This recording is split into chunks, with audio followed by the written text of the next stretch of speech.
ஆமென். ஆமென். உட்காருவோம். ஹல்லேலூயா, ஹல்லேலூயா. கர்த்தர் நல்லவர். நேற்றைய தினம் காலையில ஒவ்வொரு திருச்சபையில அன்றைய வார்த்தை அருமன் ஐயா பகிர்ந்து கொண்டாங்க. ரொம்ப பிரயோஜனமா இருந்துச்சா இல்லையா? ஆமா. நேற்று மாலையிலும் ஆலங்காட்டில் நல்ல ஒரு சுபிசேஷ வார்த்தைகளை பகிர்ந்து கொள்ள அன்றைய கிருபை செய்தார். இன்றைக்கும் அருமன ஐயா ஏறக்குறைய 1.5 வருஷத்துக்கு பிறகு 1.5 வருஷம் தான் நினைக்கிறேன். ஆமா, நம்ம இதில் வந்திருக்காங்க. கடவுளுடைய வார்த்தை பகிர்ந்து கொள்ளும்படி கர்த்தருக்கு மகிமை உண்டாக கரங்களை தட்டி வரவேற்போமே. நன்றி. இதை கொஞ்சம் நோத்தி வச்சிடலாங்களா? குத்துற மாதிரியே இருக்குது. கர்த்தருக்கு மகிமை உண்டாகட்டும். கர்த்தர் நம்மை ஆசீர்வதிப்பாராக. கண்ணை உண்டாக்கினவர், காதை உண்டாக்கினவர், காண்கிற கண் கேட்கிற செவி ஆகிய இவ்விரண்டையும் உண்டு பண்ணினவர் கர்த்தர் என்று அப்பனும் பிள்ளையும் சொல்லியிருக்கிறாங்க. தாவீதும் சாலமோனும் சொல்லியிருக்கிறாங்க. சரி, இதுலேருந்து என்ன நம்ம தெரிந்து கொள்கிறோம் என்று சொன்னால், வாயை உண்டாக்கினவர் பேசுவாரான்னு நான் கேட்குறேன். அப்படிதானே அர்த்தம் அதுக்கு? நிச்சயமாக பேசுவார். அவர் இன்றைக்கும் தேவன் நம்மோடு பேசுவார். ஒரு ஆமேன்னு சொல்லுங்களேன். பேசுவார், நிச்சயம் பேசுவார். அப்புறம் நேற்று இந்த ஓவாரூரில் பேசி முடிச்சுட்டு ஒரு போதகர் வந்தோன்னே என்கிட்ட சொன்னார், நான் உடஞ்சி போய் வந்தேன் பாஸ்டர், உங்கள் வார்த்தை எங்களை கட்டி எழுப்பிச்சு, கர்த்தர் திட்டமும் தெளிவுமாய் திட்டவட்டமாக என்னோடு பேசினார் அப்படின்னா. நான் வந்தோடனே சொன்னேன், எல்லாத்துக்கும் பேசுவார்னா, இவருக்கும் பேசுவார், எல்லாத்துக்கும் பேசுவாங்க. அவர் எல்லாருக்கும் தேவன் பேசுவார். இன்னைக்கு கூட்டம் முடிஞ்சுன்னா சாப்பாடு இருக்குங்களா? பாதி பேத்துக்கு இருக்கா, பாதி பேத்துக்கு இல்லையா? அப்போ அந்த சாப்பாடு எல்லாருக்கும் இருக்குன்னா இந்த சாப்பாடு எல்லாத்துக்கும் இருக்கும். ஆமேன்னு சொல்லுங்களேன். அது அவ்வளோதான் விஷயம். இப்போ இதை பார்த்தா அதை கற்றுக்கணும். ஆண்டவரை என்ன, நான்லாம் ஆண்டவரை படித்ததெல்லாம் நான் பைபிள்லாம் குறைச்சி பேசலை. பைபிளில் தான் ஆண்டவரை நான் கைகாட்டி மாதிரி காமிச்சு கொடுத்துச்சு, நான் தெய்வத்தை தெரிஞ்சுக்கிட்டேன். ஆனாலும் என்னுடைய உலக பிரகாரமான வாழ்க்கைகள் இருக்குது பார்த்தீங்களா, அதிலிருந்து தான் நான் அதிகமாக யாரை கற்றுக்கொண்டேன்? நிஜமாக நான் சொல்ல முடியும், தாராளமாக சொல்ல முடியும். பாருங்க, ஆசரிப்பு கூடத்தில் 3 இடம் இருக்குது. ஒன்று வெளிப்பிரகாரம், இன்னொன்று பரிசுத்த ஸ்தலம், இன்னொன்று மகா பரிசுத்த ஸ்தலம். வெளிப்பிரகாரத்தில் ஓப்பனாக இருக்கும். அங்கே சூரிய வெளிச்சத்தினால தான் இது மேடு இது பல்லன்னு தெரியும். இது மைக் ஸ்டாண்டு, இது டிராமிரின்னு எப்போ தெரியும்? வெளிச்சம் இருந்தால் தான் தெரியும். உங்களுக்கு 2 கண் இருக்கிறதுனால இல்லை. ஹலோ, சரியா? புரியல? நைட் 2 கண் உங்களுக்கு இருக்குது. அமாவாசை நைட்டில் உங்களுக்கு கண்ணு தெரியுதா? கரண்ட்டு போச்சுன்னா தொலைவுறீங்க, எங்கே தீப்பெட்டி இங்கே தானே வச்சுங்கிறீங்க. கண் இருக்குது, ஆனால் கண்ணு தெரியல. கண் இருந்தாலும் கண்ணு தெரியறதுக்கு வெளிச்சம் வேணும். பாருங்களேன். சரி, அப்போ சூரிய வெளிச்சத்தினால அங்கே இருக்கிற ஜாமான் தெரிஞ்சது. பரிசுத்த ஸ்தலத்துக்குள்ளே போனோடனே சூரிய வெளிச்சம் உள்ளுக்குள்ளே வராது, வெளியே இருக்கிற வெளிச்சம் தான் உள்ளுக்குள்ளே வரும். இதே போல் அப்போ என்ன செஞ்சாங்க அப்படின்னா, குத்து விளக்கு வச்சுருந்தாங்க வெளிச்சத்துக்கு. என்ன வச்சுருந்தாங்க? மகா பரிசுத்த ஸ்தலத்துக்குள்ள போன பிறகு என்ன போயிருந்தாங்க? மெர்க்குரி லைட்டா, சிஎஃப் லைட்டா? ஒண்ணுமே இல்லை. இது ஒரு அனுபவம். அப்ப ரட்சிக்கப்பட்டவனே கொஞ்ச நாள் பைபிளை பத்தி நமக்கு ஒன்றும் தெரியாதப்ப நம்முடைய மனசாட்சி நியாயம் எது என்ன சொல்லுது ஏது சொல்லுதுங்கிற அந்த வெளிச்சத்துல நம்ம நடந்தோம். இது செய்யலாம், அது செய்யக்கூடாது, இங்க போகலாம், இங்க போகக்கூடாது, நம்ம மனசுக்கு எது சரிப்படுதோ செஞ்சிட்டு இருந்தோம். ஆனா பரிசுத்த ஸ்தலத்துக்குள்ள அடுத்த அனுபவத்துக்குள்ள வரும் பொழுது வேதம் என்ன சொல்லுச்சோ அதுல இருந்து நம்ம நல்லது கெட்டது தெரிஞ்சுக்கிட்டோம். வேதம் தான் விளக்குன்னு சொல்லப்பட்டிருக்குது. இது 2வது அனுபவம். 3வது அனுபவம் ஒன்று இருக்குது பாருங்க. அங்க ஒண்ணுமே இருக்கக்கூடாது, இருக்காது. அது மகா பரிசுத்த ஸ்தலம். அங்க என்னதான் சார் வெளிச்சம்னா, தேவனுடைய மகிமை தான் வெளிச்சம், தேவன் தான் வெளிச்சம். ஆமென் சொல்லுங்களேன். இங்க பார்க்கணும், பையன் போட்டோ எடுக்கட்டும், அம்மா இங்க கவனிங்க. தேவன் தான் வெளிச்சம். அப்ப நமக்கு வெளிச்சம் இங்க இருந்து வரட்டும், நான் வேணான்னு சொல்லல. இப்ப இதையும் தாண்டி இன்னொரு வெளிச்சம் இருக்குது, அவர்கிட்ட இருந்து நேரடியா வரும். ஆண்டவர்கிட்ட இருந்தே நேரடியா வரும். சும்மா பார்க்கும் போதே சில காரியங்களை கற்றுக்கொள்ளலாம். அவ இதுல இருந்து கர்த்தர் நமக்கு எல்லா உலக பிரகாரமான காரியங்களிலிருந்து நம்ம யாரை படிக்கணும் அப்படின்னா, தேவனுடைய காரியங்களை நாம் படிக்க வேண்டும். அதுக்கு இதெல்லாம் நமக்குலாம் சாப்பாடு போட்டாங்க, இவங்கெல்லாம் போடுறாங்கன்னா அப்ப இறைவனும் போடுவார். இறைவனும் எல்லாருக்கும் ஆகாரத்தை வச்சிருக்கிறார். இப்போ நினைச்சா பாதி பேர் சாப்பிடாம வீட்டுக்கு போக மாட்டீங்களா? போகலாம். அது போலதான் இதுவும். நீங்க நினைச்சீங்கன்னா கேட்கலாம், தூங்கலாம், கொட்டாய விடலாம், செவுத்துல சாஞ்சிக்கலாம், வேடிக்கை பார்க்கலாம், எது வேணா செய்யலாம். அதனால ஆண்டவர் உங்களுக்காக கொண்டு வந்திருக்கிற அந்த ஆகாரத்தை புசியுங்கள். இன்னைக்கு நான் கொண்டு வந்திருக்கிற ஆகாரத்துல எனக்கு திருப்தி இல்லை. எத்தனையோ செய்திகள் இருக்குது. ஆனாலும் சில அடிப்படையான சில உண்மைகளை உங்களுக்கு சொல்லிக் கொடுக்கணும். சத்தியத்தையும் அறிவீர்கள். ஆமா, கத்துன்னு கத்துனா பிரசங்க நினைக்கிறாங்க. கர்த்தர் இன்றைக்கு உங்களை வாழாக்காமல் தலையாக்குவார்னா ஒரே கைத்தட்டு கபா கபா கபாங்கிறீங்க. அதுக்கு என்ன செய்யணும்னு சொன்னா அதை கேளுங்கம்மானா சுமாரா இருந்துச்சியா பிரசங்கம். அடிச்சு பேசியிருந்தான்னு வச்சுக்கோங்களேன், 4 தீர்க்கதரிசனம் சொல்லி டேபிள் அடிச்சு குதின்னு குதிச்சிருந்தா பிச்சு உதறினாருங்க இன்னைக்கு ஆண்டவர். ஏன் விசுவாசி ஒருத்தருப்பாருங்க மெமரி கார்டு கொடுத்து ஐயா பாட்டு ஏற்றி கொடுக்கணாரு. ஐயா நீங்க என்ன குழந்தையா பாட்டு கேட்டுட்டு இருக்கீங்க, செய்தி கேளுங்கயான்னு. இல்லையா பாட்டு தான் எனக்கு தொடுது, நீங்க பாட்டை ஏற்றி கொடுங்க அப்படின்னு. அப்பதான் கர்த்தர் ஒரு வெளிப்பாடு கொடுத்தாரு. உடனே சொன்ன யோசிக்காம, ஐயா பாட்டுங்கிறது கர்த்தர் என்னென்ன செய்வார்னு சொல்லுதியா, பிரசங்கங்கிறது அதுக்கு நீ என்ன செய்யணும்னு சொல்லுதியா, அதுக்கு வழி சொல்லி கொடுக்குது ஐயா பிரசங்கன்னு. எப்படி பாரு அர்த்தம் புரியுதா? பாட்டுல உன்னை அப்படி இருப்பேன் உன்னை இப்படி இருப்பேன் ஆச்சா போச்சாங்கிறாரா ஆண்டவர்? அரசியல்வாதியோட 10 மடங்கு பேசுறாரா? அதுக்கு என்ன வழிங்கிறது தான் இப்ப நாங்க பேசிட்டு இருக்கிறோம். ஒரு ஆமென் சொல்லுங்க. அதான் பிரசங்கத்துக்கும் பாட்டுக்குள்ள வித்தியாசம். எங்க விசுவாசி எல்லாம் நான் பாட்டு கேட்க சொல்லி என்கரேஜ் பண்ண மாட்டேன். ஒரு பாட்டு கேட்டா ஒரு செய்தி கேளுங்க. சின்ன பிள்ளைங்க பாட்டு கேட்கறாங்க, ஆண்டவர் துதிக்கிறதுக்காக ஒரு தொடுதலுக்காக கேளுங்க. காலையில இருந்து சாயங்காலம் வரைக்கும் பாட்டு கேட்டு உட்காந்துட்டு கூடாது. பாட்டு கேட்டா விசுவாசம் வரும்னு கத்த சொல்ல, வசனத்தை கேட்டா விசுவாசம் வரும்னு சொல்லியிருக்கிறார். நீ வசனத்தை கேளு, சத்தியத்தை கேளு, சத்தியத்தை அறியுங்கள், சத்தியம் உங்களை விடுதலையாக்கும். இப்ப பிரதர் கண்ணாடி போட்டிருக்காரு, தப்பா சொல்லல, கவனிங்க. நான் என்ன சொல்ல வரேன்னு புரிஞ்சுக்கோங்களேன். இதை பார்க்கும்போது எனக்குள்ள சில வேதனை. உதாரணம் சொன்னேன், ஒரு நல்ல மனுஷன், ஒரு எறும்பு கூட கொள்ளாதவங்களாம் இருக்கிறாங்க இந்த உலகத்துல. அவங்க எல்லாம் எங்க போறாங்க? செத்து போனா நரகத்துக்கு போறாங்க. நல்லா யோசிச்சு பாருங்க, அவங்களை யார் கட்டி வச்சிருக்காங்க? இதை உங்க ஏதாவது ஒத்துக்கிறீங்களா ஒத்துக்கலையா? அவங்களுக்கு ஏதாவது தெரியுதா? பிசாசு அவங்களுக்கு பிடிச்சிருக்காங்க தெரியுமா? அவனுக்கு நம்ம நினைச்சுக்கிறோம் ஆடிட்டு இருந்தா தான் பிசாசு நினைச்சிட்டு இருக்கிறோம்.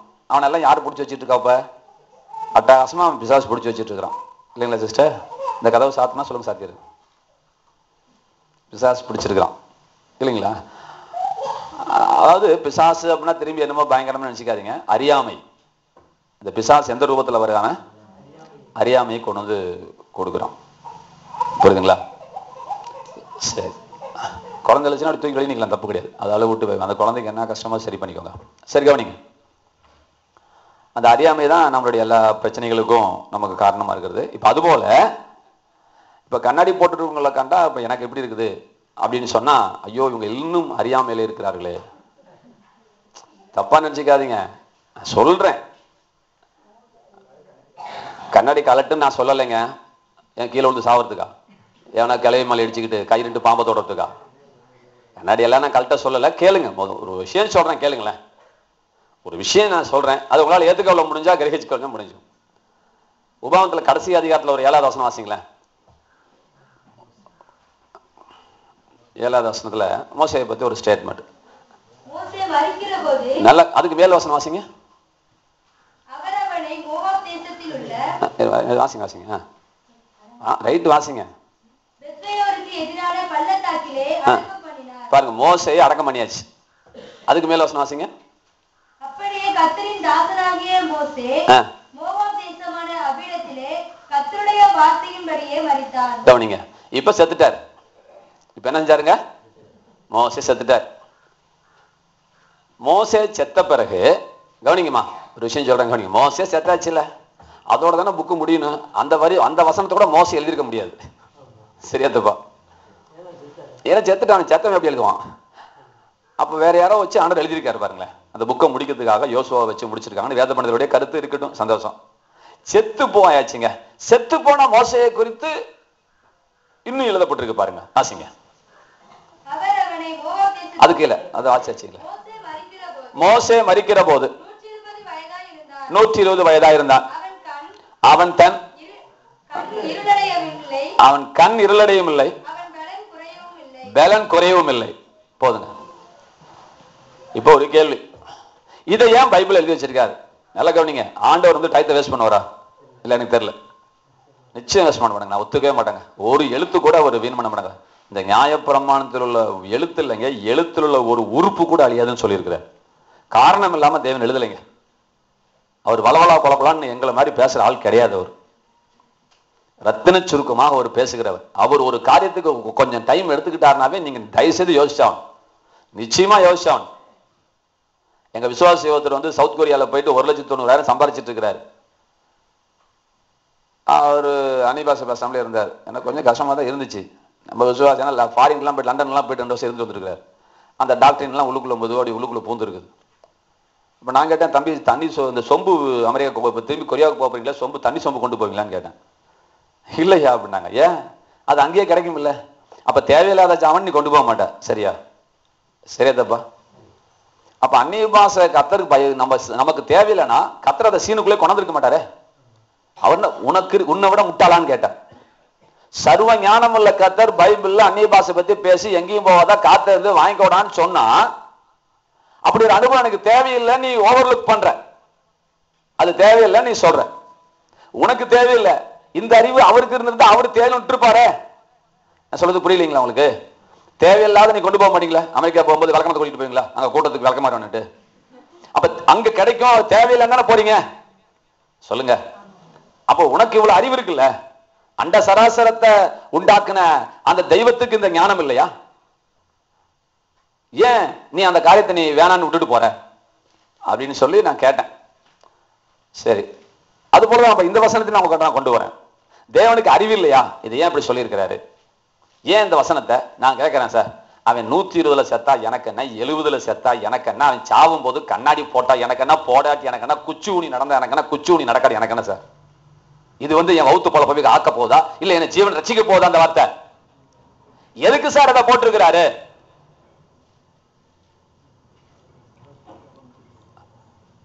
அதாவது நான் உங்களுக்கு புரிய வைக்கிறேன்.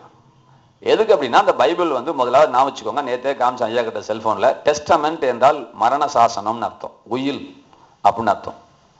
இந்த பைபிளுக்கு பேரு நம்ம தமிழ்ல ஏற்பாடுங்கிறீங்க, ஆனா இங்கிலீஷ்ல வந்து உயிலுங்கிறான். பழைய உயிலு புதிய உயிலுங்கிறான். அழகா ஓல்ட் டெஸ்டமெண்ட் நியூ டெஸ்டமெண்ட் அப்படிங்கிறான். டெஸ்டமெண்ட்னா உயில், மரண சாசனம். அதை பைபிளும் சொல்லுது. மரண சாசனம் எங்கே உண்டோ அங்கே மரண சாசனங்களுடைய மரணமும் சம்பவிக்க வேண்டும். உயிலுக்கு எப்போ உசுறு வரும்? உயில் எழுதினவன் செத்தாதான் உயிலுக்கு உசுறு வரும். சரியா தப்புங்களா? இவர் உயிர் எழுதி வச்சுட்டு உயிரோட இருந்தாருன்னா நான் என்னைக்கு அவன் பையன் இன்னைக்கு அனுபவிக்கிறது? இவர் மண்டையை போட்டதான் நான் எடுக்க முடியும், அந்த இடத்துக்கு வர முடியும். சரியா தப்பா? அதனால உயிர் எழுதின ஆசாமி ஏசுநாதர் செத்தாதான் அந்த உயிலுக்கு என்ன வரும்? உயிர் வரும். அதனாலதான் செத்தார் இருந்தாலும். அப்ப அவரே சொல்லியிருக்கிறார் இத மரண சாசனம் அப்படிதானங்க, இது உயில்னு சொல்லியிருக்காரு. அப்ப உயில்னா என்னங்க? நம்ம எல்லாம் ஒரு தாய் பிள்ளைங்க. இப்ப உயில் ஒரு நம்ம தாத்தா எழுதிட்டு போயிருக்காரு. இன்னைக்கு உயில் வாசிக்க போறோம் வாங்கன்னா ஐயா வருவார் வர மாட்டாரா? எவ்வளவு பெரிய முக்கியமான கல்யாணம் கூட வந்துருவார். எனக்கு எத்தனை மாடி, எனக்கு எத்தனை ஆடி, எத்தனை தோட்டம், எத்தனை துறவு, எத்தனை காணி, எத்தனை கூலி விட்டுருக்கிறார் தாத்தன் அப்பேன்னு சொல்லிட்டு கேட்க வரீங்களா வர மாட்டீங்களா? வாசிக்கும் போது தூங்குவீங்களா அப்படிங்களா? 2 கண்ணில் விளக்கெண்ணெய் ஊற்றி முடிஞ்ச செல்போன்ல ரெக்கார்ட் பண்ணிக்கிட்டு கவனமா கேட்பீங்களா கேட்பீங்களா? உங்களுக்கு எவ்வளவு வருதுன்னு கேட்பீங்களோ இல்லையோ, கேட்பீங்களோ இல்லையோ, அக்காளுக்கு எவ்வளவு போச்சு, தங்கச்சிக்கு எவ்வளவு கொடுத்தான்னு கேட்பீங்களா கேட்க பண்ணியா? முடியிற வரைக்கும் கேட்பல. அதை விட கவனமா இந்த பிரசங்கத்தை கேட்கணும். ஆமேன்னு சொல்லுங்க. அதுக்குதான் உயில்னு சொன்னார். 2வது உயில்ல வந்து ஐயா எவ்வளவு கடன் தரணும், இவர் எவ்வளவு கடன் தரணும், அவர் எவ்வளவு கடன் தரணும் உயில் இருக்கும் சொல்லுங்க. அப்புறம் என்னதான் இருக்கும்? உயிலால உங்களுக்கு வருமானமா இல்ல செலவா? வரும்படிதான வழியே, செலவெல்லாம் உயில்ல வராது.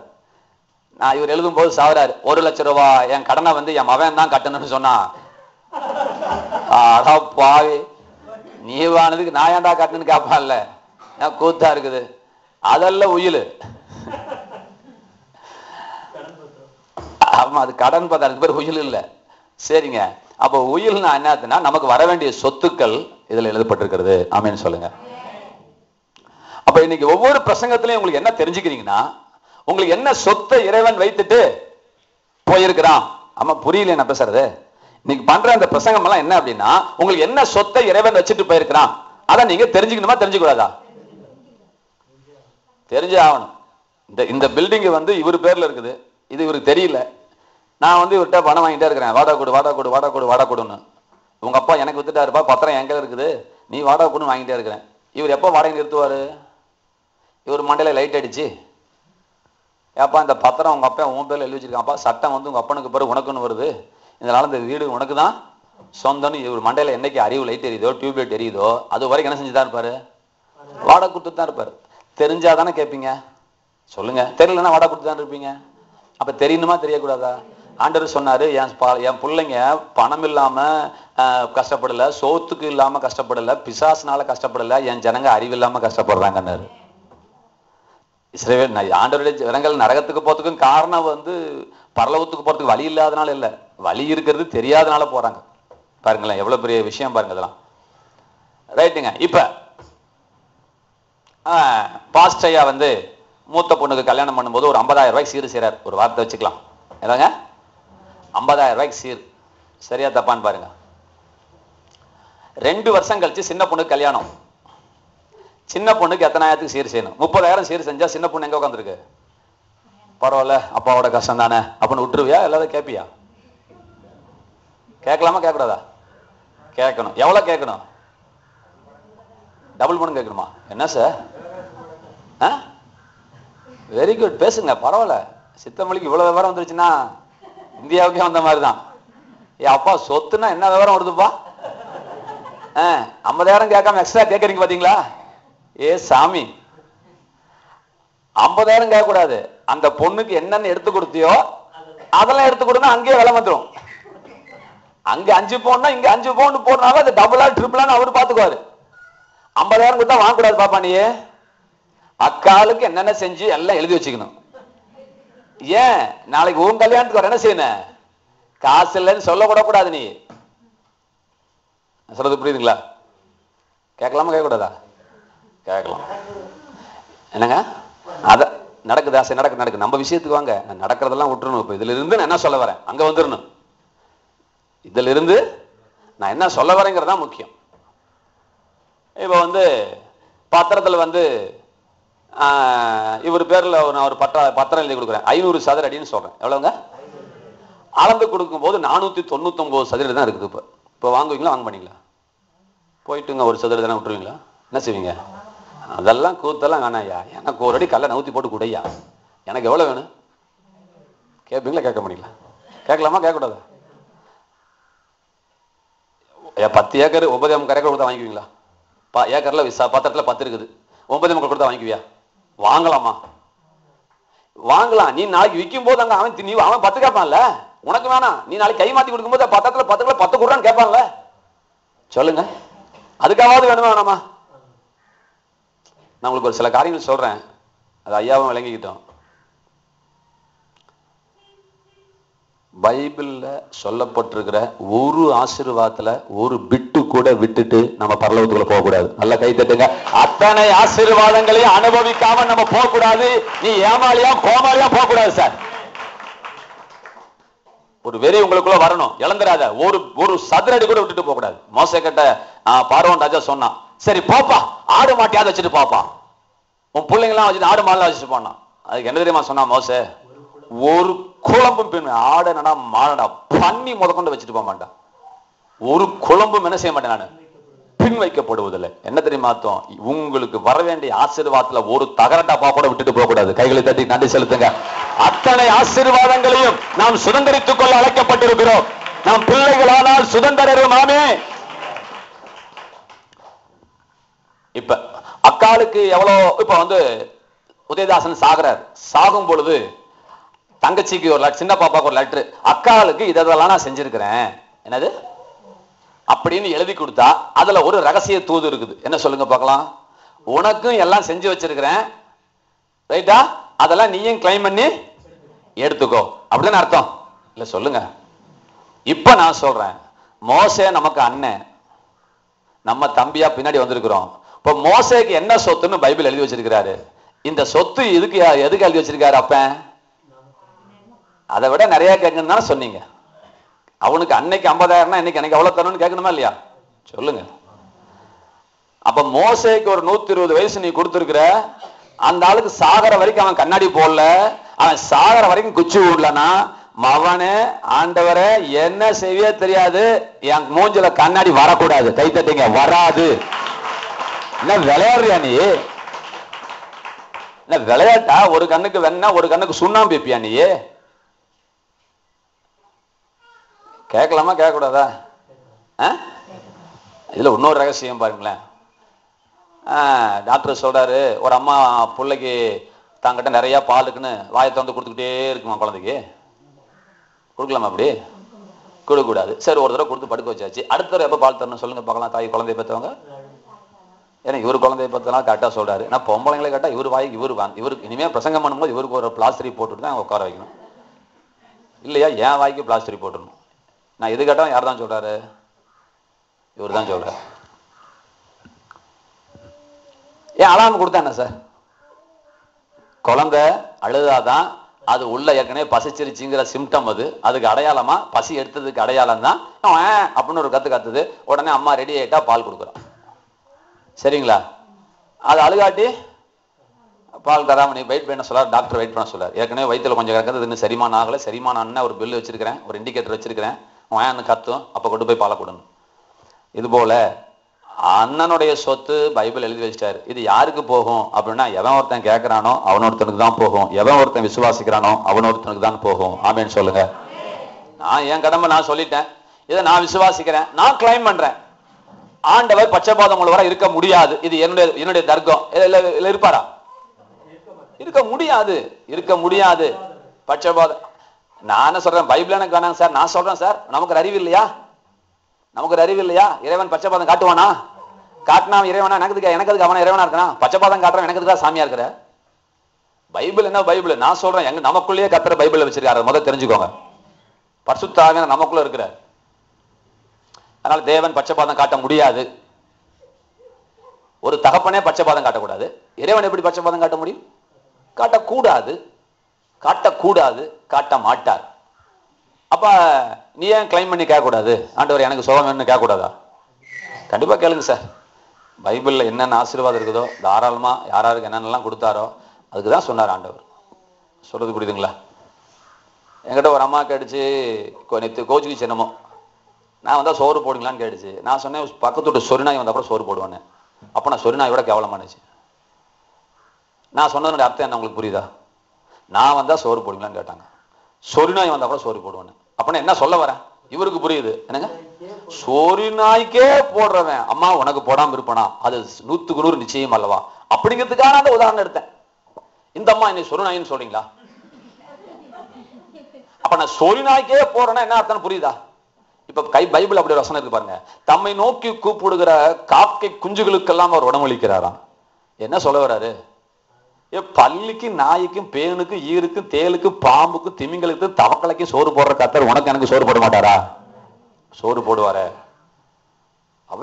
அவைகளுக்கெல்லாம் போஷிக்கிறவர். இதுல இருந்து எதுக்கு சொல்ல வந்தேன்னா, எதுக்கு நான் சொல்ல வந்தேன்னா, பாருங்க, கழுகை போல மறுபடியும் நான் உனக்கு வாழ வயது தருவேன், திரும்பவும் தருவேன்.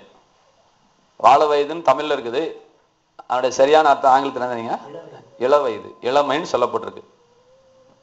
இள வயது. இதெல்லாம் சொத்துல ஒரு பாயிண்ட் எழுதி காமிக்கிறேன் உங்களுக்கு எல்லாம், அது யாரோ ஹான்னு பார்த்துட்டு போறீங்க. அவர் என்ன சொன்னாரு? ஒரு விதமான கழுகுகளுக்கு நான் இளமையை கூட்டி கொடுக்கிறேன், ஆயுசு நாட்களை கூட்டி கொடுக்கிறேன், அத போல நான் உனக்கு கூட்டி தரேங்கிறாரு. நீங்க ஒரு நிமிஷம் யோசிங்க. கழுகுக்கு இப்ப எதுக்காக கூட்டி தராரு தெரியுமா? உனக்குள்ள அப்பயாவது நம்பிக்கை பிறக்காதா? ஒரு கழுகுக்கு இளமையை கொடுத்து உயிர்ப்பித்து உனக்கு விசுவாசத்தை நிரூபிச்சு அதற்கு கூட்டி கொடுத்தனே, நான் உனக்கு கூட்டி தருவேனா கூட்டி தர மாட்டேனா? சொல்லுங்க. அப்ப 65 வயசுல நீ மாடிப்படிட்டு ஏறும்போது 35 வயசு பையன் 2 பேரும் சேர்ந்து ஏறும்போது நீ மேட போய் நிக்க வேணாமா? ஒரு ஆமேன்னு சொல்லுங்க. அதாங்க மறு இளமை. 35 வயசுல நீ என்ன ஆட்டம் போட்டு அது 65 வயசுல ஒரு ஆட்டம் போடணும் சார். அதான் சார் பைபிள். அவரு தரங்கிறாரு, நீங்க என்ன செய்யறீங்க? அம்மா அப்பா எங்கடி இருக்க? எப்ப 55 வயசுலயே ஆட ஆரம்பிச்சிருது உனக்கு. அது ரோட்ல போறவனுக்கு ஆடட்டு, நீயே ஆடுற. கழுகுக்கு நான் கூட்டி கொடுத்தது போல உனக்கு நான் கூட்டி தரேனா கூட்டி தர மாட்டேனா? சொல்லியிருக்காரா சொல்லலையா? நீங்களாவது கேட்பீங்களா கேட்க மாட்டீங்களா? கேளுங்களேன். ஐயா பிரசங்கம் பண்ற எனக்கு 48 வயசுயா, ரைட்டுங்களா? நான் இன்னும் டை அடிக்கல, நான் இன்னும் கண்ணாடி போடல. எனக்கும் கூட அப்படியே ஒரு சின்ன சின்ன எழுத்துலாம் கொஞ்சம் படிக்கிறதுக்கு கொஞ்சம் கஷ்டம் மாதிரி வந்துச்சு. நான் சொன்னேன், நான் செத்தாலும் சாவறேன், பைபிளே படிக்காம பைபிளோட படிக்க மாட்டேன், நான் கண்ணாடி போட மாட்டேன், மரியாதை கண்ணை கொடுன்னு கேட்டேன். இப்போ கூட எனக்கு ரொம்ப ஆச்சரியமா இருந்துச்சு. சின்ன சின்ன எழுத்துலாம் ஏதோ ஒரு புக்கில் இருந்துச்சு, இன்னைக்கு கொடுத்தீங்களா ஒரு புக்கு, ரொம்ப தெளிவாக அழகா உட்காந்து இங்க கூட உட்காந்து படிப்பேன். எல்லாம் இப்போ எந்த எழுத்தையும் படிப்பேன் நான், ஒன்றும் பிரச்சனை இல்லை எனக்கு. எங்க வீட்டில் எல்லாரும் கண்ணாடி போட்டாங்க. நான் கண்ணாடி போடல. யாரை விட எனக்கு என்ன, என் பக்கத்துல 1000 பேர் கண்ணாடி போட்டு, என் வல பக்கத்துல 10,000 பேர் கண்ணாடி போட்டு, சித்தமில்லையே போட்டுட்டு நான் போட மாட்டேன். ஆமேன்னு சொல்லுங்க. சொல்லுங்க. சின்ன விஷயம் தாங்க சார், விடாதீங்க சார். நான் உங்களை நீங்க ஏமாந்துடாதீங்க சார். பரலோகத்துல போய் யாராவது கண்ணாடி போட்டுருப்பீங்களா? அப்படியா செஞ்சு பாருங்க. பரலோகத்துல வியாதி இருக்கா? 1000 வருட சாட்சியில வியாதி இருக்குதா? ஏதேன் தோட்டத்துல வியாதி இருந்துச்சா? இந்த வியாதி எங்க இருந்து வந்துச்சு தெரியலையே உங்களுக்கு? அவங்க தான் பிசாசுக்கு இடம் தராதது, பிசாசு ஏத்து சொல்றாருல ஆண்டவர். அப்ப இதை ஏன் ஏத்து நிக்கல? நீ தோல் மேல கை போட்டு உட்காந்துட்டு இருக்கிற, நீ கண்ணாடி மாட்டும் போது நீ தேவனு பிசாசுக்கு தோல் மேல கை போட்டு, இது தேவனுடைய சரக்கு அல்ல, அது பிசாசோட சரக்குன்னு தெரியுது. அந்த சரக்கையும் வாங்கி வச்சுக்கிட்டு ஏதோ ஒரு கோணத்துல ஏதோ ஒரு நீதிகரிப்புல, ஆமா வயசு அடிச்சு எங்க அம்மாவுக்கு அப்படியாச்சு, வயசு 40 ஆச்சுன்னா வெள்ளெழுத்து வராதா? ஒரு ஐயா சொல்றாரு, என்னங்க நோண்டி நோண்டி நடக்கிறீங்க, 55 வயசு ஆகுது இல்லையா? பைபிள் எனக்கு கொடுங்க. நான் அவர்கிட்ட சொன்னேன், இது என்னையான்னு கேட்டேன். என்னது 55 வயசு ஆச்சுன்னா மூட்டு வலிக்குன்னு காட்டியான்னு. காட்டியா? இத்த சொல்ற பைபிள்ல 45 வயசு ஆச்சுன்னா உனக்கு கண்ணு மங்கி போயிடும், 55 வயசு ஆச்சுன்னா உனக்கு மூட்டு வலி வரும், 70 வயசுல நீ குச்சூனி நடப்பான்னு அது ஒரு வசனம் காட்டியான. காட்டியா? ஹலோ, நான் சொல்றது புரியலையா? அதுல சொல்லியிருக்கா? சொல்லுங்க, நானும் ஒத்துக்கிறேன். அத சொல்லலையே, ஏன் ஏத்துக்கிறீங்க? செய்தி போகுது. இதெல்லாம் என்ன பிரசங்கமான்னு கேக்குறீங்களா? என்ன செய்யறது? எனக்கு இது சொத்து போல தெரியுது, உங்களுக்கு இது எப்படி தெரியுது தெரியல, குப்பை மாதிரி தெரியுதுன்னு நினைக்கிறேன். சரி, சாராளு கிழமையை கூட்டி கொடுத்தாரா? ஆபிரகாம் ஏன் தெரியும் போய் சொன்னான்? ஐயாவுக்கு தெரியுங்களா? என் தங்கச்சின்னு சொன்னான், ஏன் தெரியுங்களா சார்? ரைட்டு சார், ஆபிரகாம் தான் பொண்டாட்டிய சகோதரின்னு சொன்னான், ஏன்? என்ன பயம்?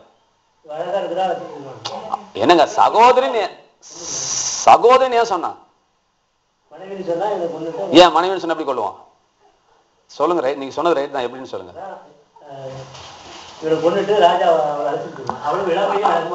அந்த காலத்துல ஒரு பொண்ணை ஒருத்தன் விரும்பிட்டானா அவன் புருஷனை கொண்டு போட்டு எடுத்துக்கும். அதனால புருஷன் சொன்னா கொண்டு போடுவான்னு சொல்லிட்டு அண்ணன்னு சொல்லிவிட்டான் இந்த ஆபிரகாம் பையன். இவன் தப்பிக்கிறதுக்கு. ஏங்க 99 வயசுல கர்த்தர் எல்ஷடாயின் தரிசனமாகி, உன் பேரு இனிமே ஆபிரகாம் இல்லப்பா, ஆபிரகாம்பா, உன் பொண்டாட்டி பேரு சாரா இல்ல சாராளுப்பானா, அதுக்கு அடுத்த வசனம் வாசிச்சிருக்கீங்களா நீங்க? என்ன சொன்னா? என்ன செய்வான் அதுக்கு சொன்னதுக்கு? அவன் சொல்லுங்க. ஆண்டவர் அப்படி சொன்னதுக்கு அவன் என்ன செஞ்சான் தெரியுங்களா உங்களுக்கு? முகம் குப்புற விழுந்து நகைத்தானா. நம்ம பாசல சொன்னா வவுறு குழுங்கு உளுந்து உளுந்து சிரிக்கிறாங்க, அப்படி சிரிக்கிறான். ஆண்டவருக்கு எல்லாம் தெரியுது, என் பொண்டாட்டிக்கு மாதவிடாய் நின்று போனது தெரியலையே, ஐயோ கூத்தா இருக்குதே, இவர்கிட்ட நான் எப்படி சொல்லுவேன்? கோட்டை விட்டாரே. அவ சொல்றா, நான் கிழவியும் முதிர் வயதுலுமா இருக்க, என் ஆண்டவன் என்ன காட்டிலும் முதிர் வயதவனா இருக்க எனக்கு இன்பம் உண்டாகுமோ, பிள்ளை பேர் உண்டாகுமோன்னு கேட்டான். அப்ப சொல்லும் போது இவ பொக்கவாய் கலை தானவ, மென்சஸ் நின்று போனவ தானே இவ. சொல்லுங்க, ஒரு கிழவி ஒரு ராஜா விரும்புவானா? சொல்லுங்க, ஒரு ராஜா ஒரு கிழவி இங்க கல்யாணம் ஆகுது தம்பி, உங்களுக்கு யார் கல்யாணம் ஆகல? வாலிபருக்கு, அவருக்கு பின்னாடி ஆகலீங்களா? ஆகல. 1 கோடி 10 கோடி ரூபா சொத்து, நீங்க 2வது கல்யாணம் பண்ணக்கூடாது அந்த நாட்டு சட்டத்தின் படி. ஒரு 98 வயசு கிழவி கல்யாணம் பண்ணிக்கிறீங்களா? என்ன சார் 10 கோடி வருது சார். இப்ப பாருங்க சார், 90 வயசு கிழவி இவர் கட்ட மாட்டாராம், ராஜா அப்படி கட்டுவான். நான் சொன்னேன், போர்த்திபாரின் பொண்டாட்டி அழகா அழகில்லையான்னு கேட்டேன் எங்க சபை மக்களை பார்த்து. போர்த்திபார்னு யாரும் தெரியுங்களா? எகிப்து பார்வோனுடைய மந்திரி. அவன் மந்திரியோட பொண்டாட்டி அழகா இருப்போலாம் அசிங்கமா இருப்பலான்னு கேட்டேன். எப்படி இப்ப சுமாரா இருப்பலாம் அழகா இருப்பலாம் அப்படின்னு கேட்டேன். நீங்க சொல்லுங்களேன், எப்படி இருப்பான்னு சொல்லுங்க. அப்படிதான் இருப்பான்னு சொல்லுங்க. சரி, எதை வச்சு சொல்றீங்க சொல்லுங்க. ரைட்டு தான், நீங்க சொன்னது ரைட் தான். எப்படி? பணத்தை பார்ப்பாங்களா அழகா பார்ப்பாங்களா? அப்படி போட்டு வருவாள, அப்ப நிச்சயமா அழகால தான் இருப்பா இல்லைங்களா? அப்ப மந்திரியை தான் பொண்டாட்டி அழகா பார்த்தா என்ன சார்? இப்ப அவரு கேக்குறாரு, ஒரு பெரிய பணக்காரிங்க கொஞ்சம் பல்லு மாத்திரம் பாஸ்டர் டேவிட் பிரகாஷ் மாதிரி இருக்குன்னா அவர் கல்யாணம் பண்ணிக்குவாரா? இந்த கதையே வேணாம் சாமி, எனக்கு பொண்ணே வேணாம், நான் பேச்சுலரா இருக்கிறேன். சொல்லுங்க.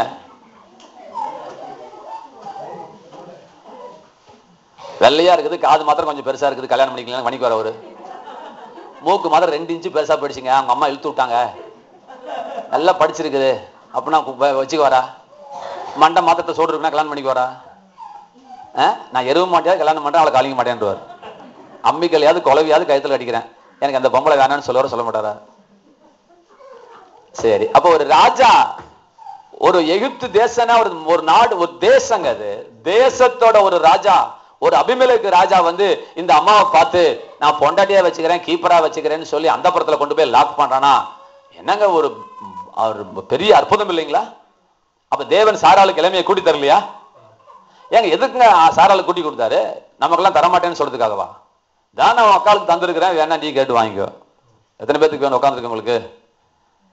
கேளுங்க, கேட்டு வாங்க சகோதரி. நான் சொல்றேங்க, நான் சேலஞ்சு பண்றேங்க, கர்த்தரால நிறத்தையும் கொடுக்க முடியும், அழகையும் தர முடியும், இளமையும் தர முடியும், பலத்தையும் தர முடியும். நான் விசுவாசிக்கிறேன், நீங்க விசுவாசிங்க. விசுவாசிங்க, தேவன் நிச்சயமா தருவார், இதுல எந்த மாற்றமும் கிடையாது. சரி, ரைட்டு, செய்திக்குள்ளாது போவோம். சொத்து இப்பதான் செய்திக்குள்ள போறேன். 2 செய்தி, ஒரு 2 ஒரு செய்திக்கே பார்க்கலாம் எப்படி இருக்குன்னு பார்க்கலாம். கவனிக்க போற வசனத்தை வாசிப்போம். மார்க் எழுதின சுவிசேஷம் 4ஆம் அதிகாரம் 26, 27. மார்க் 4, 26, 27. யார் வாசிப்பா?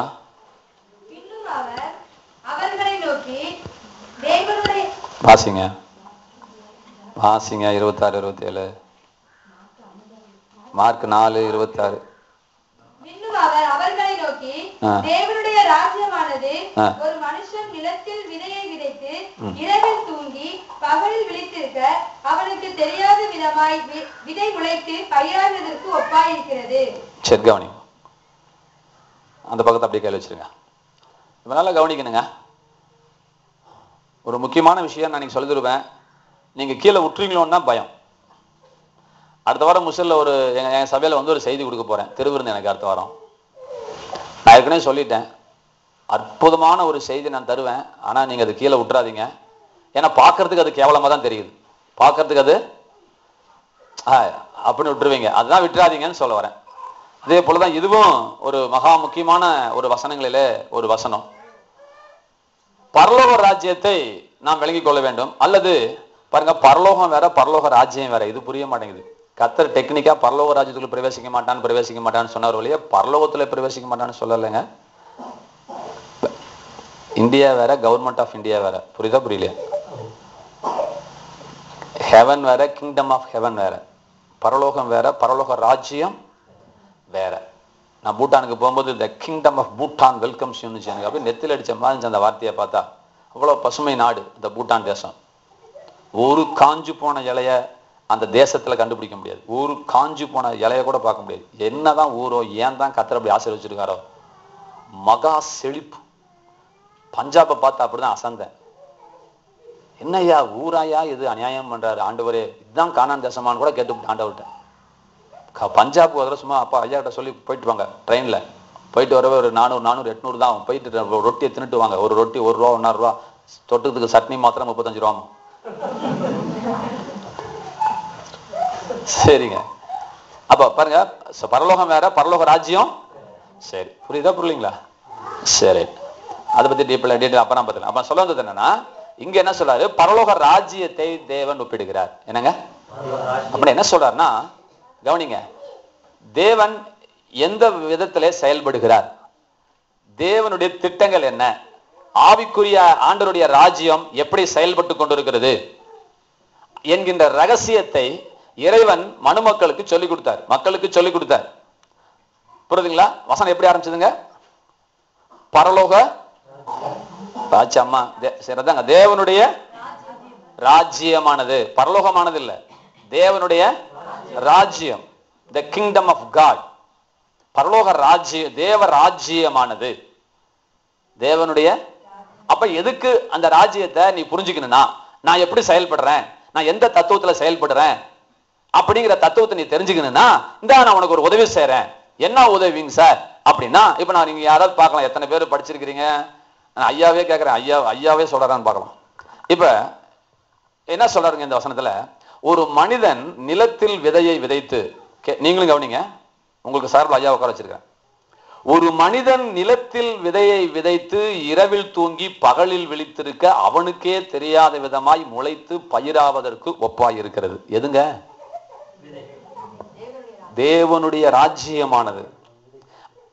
வெயிட் பண்ணுங்க, அதைத்தான் நான் கேள்வி கேட்க போறேன். விதைக்கு ஒப்பிடப்பட்டிருக்குதா? நல்லா கவனிங்க சார். விவசாயிக்கு ஒப்பிடப்பட்டிருக்கிறதா? விவசாயத்துக்கு ஒப்பிடப்பட்டிருக்கிறதா? எதற்கு ஒப்பிடப்பட்டிருக்கிறது? நல்லா கேட்டுக்கோங்க. தேவனுடைய ராஜ்யமானது. நீங்க கூட சொல்லலாம், ஐயா முன்னாடி சொல்லிட்டா பாராட்டு உங்களுக்கு உண்டு. தேவனுடைய ராஜ்யமானது ஒரு மனிதன்.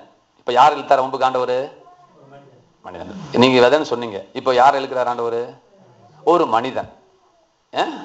தன் நிலத்தில் இப்ப எதை போயிட்டாரு? எங்க போயிட்டாரு? விதையை விதைத்து. இப்ப எங்க வந்துட்டாரு?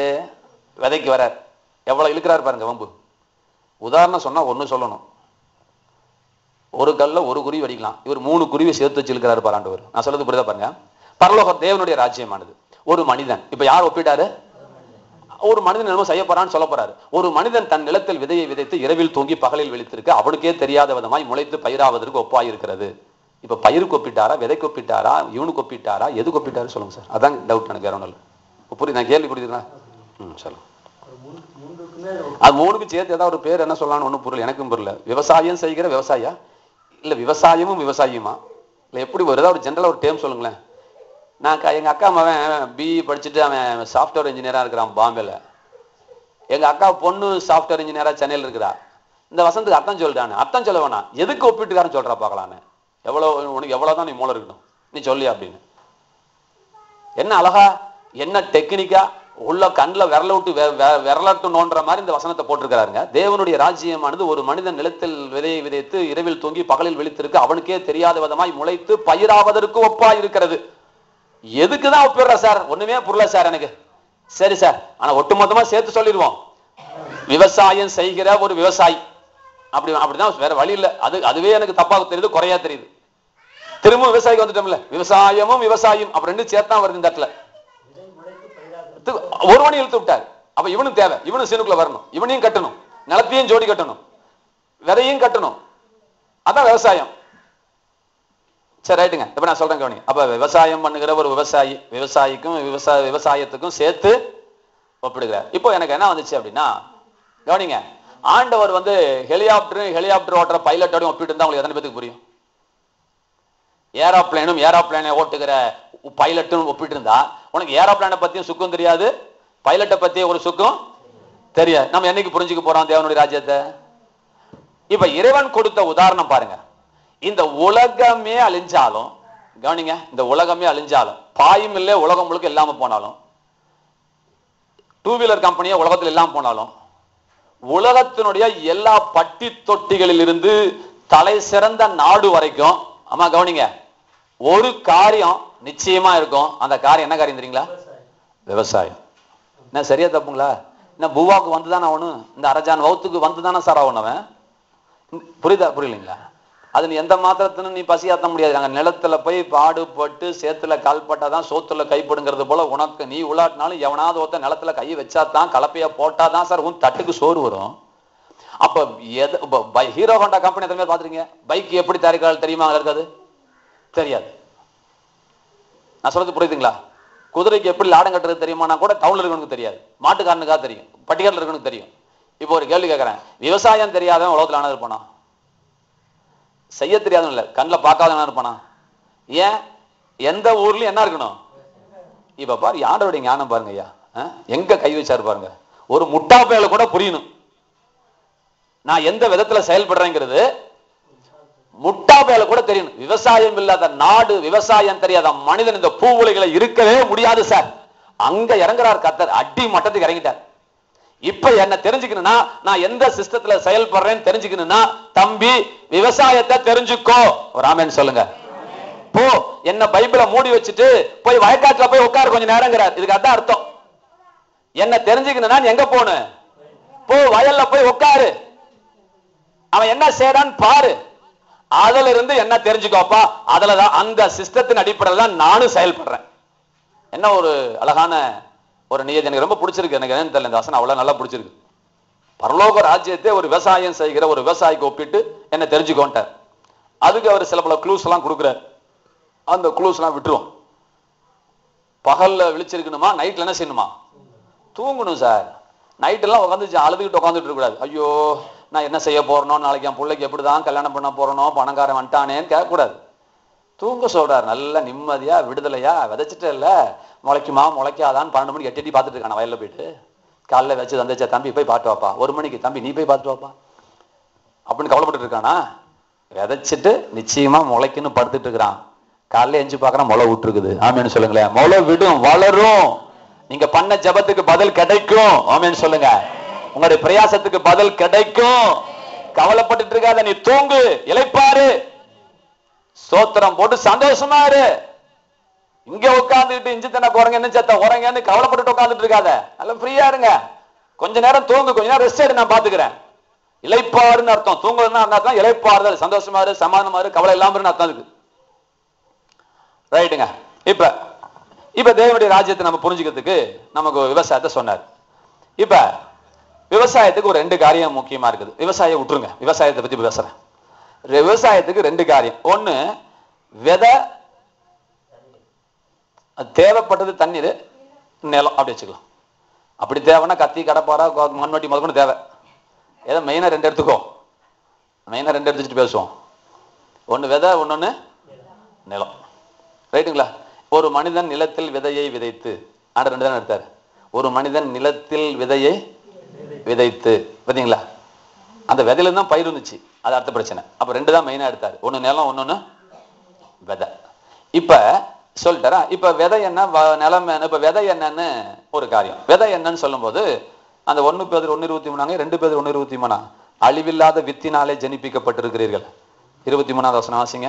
1 பேதுரு 1:23, 2 பேதுரு 1:23 கண்டுபிடிங்க.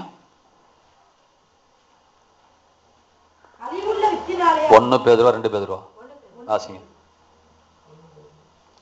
1:23 வாசிங்க. அழிவுள்ள வித்தினாலே அல்ல, என்றென்றைக்கும் நிற்கிறதும் ஜீவனுள்ளதுமான தேவ வசனமாகிய அழிவில்லாத வித்தினாலே மறுபடியும் ஜெனிப்பிக்கப்பட்டிருக்கிறீர்களே. ஒரு ஆமென் சொல்லுங்களேன். இந்த வெள்ளை பேப்பர் இருந்துச்சு, எடுத்துக்கிறேன், விசிறிக்கிறேன். சரி, இப்ப எங்க வசன நான் விதையை எதுக்கு ஒப்பிட்டு இருக்கிறார் ஆண்டவர்? ஆமா, அழிவில்லாத தேவ வசனமாகிய வித்து. ஒரு ஆமென் சொல்லுங்களேன். வசனமாகிய வித்து சொல்லுங்க. உங்களுக்கு வசனமா இருக்குது, வேற வழி இல்லை. வசனத்தை கேட்டதான் வசனம் போகும். வசனம் கேட்டதான் வசனம் போகும் சார். கொஞ்சம் கேளுங்க, கொஞ்சம் கஷ்டப்பட்டு கேளுங்களேன். எல்லாரும் சொல்லுற மாதிரி எனக்கு சொல்லித்தர தெரியாது. ஆபிரகாம் வந்தானா, ஐயா சொல்லுங்க ஐயா, கத்தியோ தீட்டிட்டா, ஐயோ புள்ளைய கட்டி வச்சானா, ஐயோ கத்தியோ ஓங்குனா பாரு. இத சொன்னா கிளவி கேட்டவங்களுக்கு எல்லாம் பிடிக்குது சார். பொழைக்கிறதுக்கு என்ன வழின்னா இதை வச்சு பொழுது ஓட்டுறானுங்கன்னு ஒளியக்கிறாங்க. வாழ்றதுக்கு என்ன சார்? நேற்று ஒரு கேள்வி கேட்டேன், நல்ல மனசுனா இருந்தா எல்லாம் தூக்கு போட்டு தொங்கி இருக்கணும். பாப்பா எந்திரி, எத்தனை எந்திரி, அந்த கேள்வி கேட்டு காமிக்கிறேன். எத்தனாவது படிக்கிற? 6வதா? 2ஆம் கிளாஸ் படிக்கிற மாதிரி இருக்கு. பரவாயில்ல, 6ஆம் கிளாஸ் படிக்குது.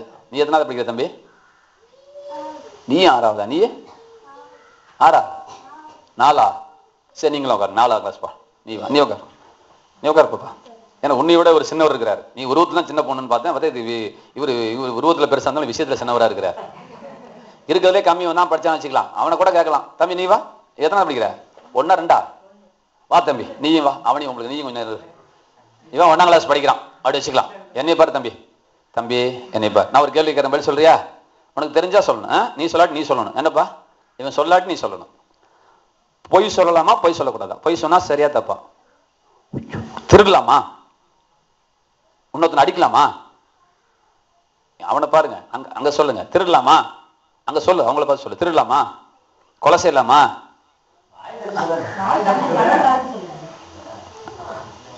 ஒரு கிளவி போகும்போது காலத்தை கீழே வைக்கலாமா? சொல்லுப்பா. பக்கத்து தாத்தா மேல கல்ல விட்டு மண்டை உடைக்கலாமா? சரி போக்கார். ஓகே சார், பொய் சொல்லக்கூடாது, திருடக்கூடாது, விபச்சாரம் பண்ணக்கூடாதுன்னு யாருக்கு சார் தெரியாது? யாருக்கு தெரியாது? கேள்விக்கு பதில் தெரியல. நான் கேட்கறது புரியுதா? விபச்சாரிக்கு தெரியும் செய்யக்கூடாதுன்னு, இந்த பயலுக்கு தெரியலையா?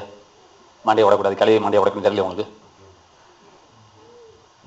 என்ன தெரியல? உட்காந்துட்டு காலங்காத்து பைபிளை தூக்கி வச்சுட்டு வெத்தலை பார்க்க போடாது, அதை போடாது, எதை போடாது, இதே பிரசங்கம் தான். எல்லாம் ஊழிகானுங்கன்னா பண்ணக்கூடாதுன்னு சொல்லலை. எது சார் தெரியாமல் இருக்கு? இவனுக்கு தெரியுறது உனக்கு தெரியாதா?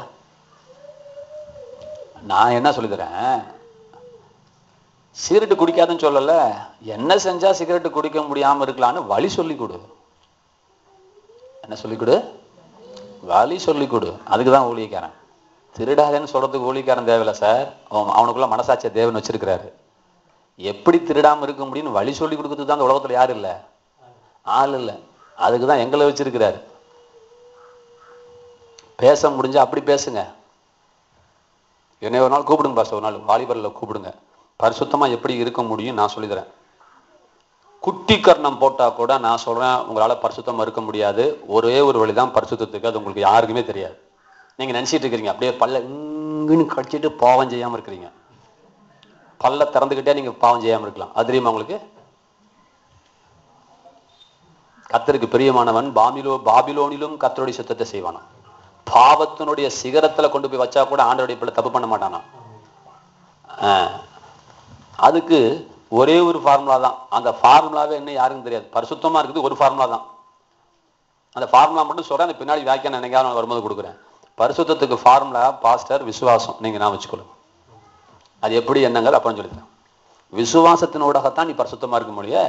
ஏதோ உன்னுடைய நீதியின் கிரியை நிமித்தம் கையை கட்டி வாயை கட்டிட்டு இருக்கிறதுனால நீ பரிசுத்தமா இருக்கன்னு நினைச்சிக்காத சார். அதனாலதான் நீ பரிசுத்தமா இருக்க முடியாது. கர்த்தர் உனக்கு விடுதலையை வாங்கி கொடுத்திருக்கிறார். பாவத்துக்கு மேல சம்பந்தம் இல்லை, அதிகாரம் இல்லைங்கிற விசுவாசம் வந்தாதான் நீ பாவத்தை ஜெயிக்க முடியும். அது வரைக்கும் நீ பாவத்தோட போராடி தான் இருக்க முடியும். சரிங்க. அதனால அந்த மாதிரி எனக்கு பிரசங்கம் பண்ண தெரியல. ஏதோ சில ரகசியங்களை எனக்கு தெரியும். அது கர்த்தர் சொன்னாலும் எனக்கு ஒரு பெரிய சந்தோஷமா இருக்குது. பரலோகம் நான் எப்படி செயல்படுறேன் அப்படின்னா, விவசாயத்தை போய் பாருன்னா எனக்கு ரொம்ப ஆர்வமா போச்சு. ஆண்டவரே சொல்லிக் கொடுப்பா சொல்லிக் கொடுப்பா சொல்லிக் கொடுப்பா அப்படின்னா விதையும் நிலத்தையும் ஒப்பிட்டு இருக்கிறார். இப்ப விதை என்னன்னு வாசிச்சிட்டோம். இப்ப ஒரு கேள்வி என்ன அப்படின்னா, இந்த வீடு முழுக்க எனக்கு விதை நெல் இருக்குது. வீடு முழுக்க ஒரு 20 டன் விதை நெல் இங்க இருக்குது. என்ன சார் பிரயோஜனம் உங்களுக்கு? என்ன சார் இவ்வளவு விதை நெல் வச்சிருக்கீங்க? வீட்டுல இருக்கிறதுனால பிரயோஜனம் இல்லை. பாத்தீங்களா? வீட்டுல இருக்கிறதுனால பிரயோஜனம் இல்லை. 1000 வசனம் மண்டைக்குள்ள இருக்கிறதுனால 10 பைசாக்கு பிரயோஜனம் கிடையாது. 1000 வசனத்தை நீ கட கட கட கட கட கட கட கட கட கட கட கட கட கட கட கடன்னு தலைகீழா ஒப்பிச்சாலும் உனக்கு என்ன இல்லை?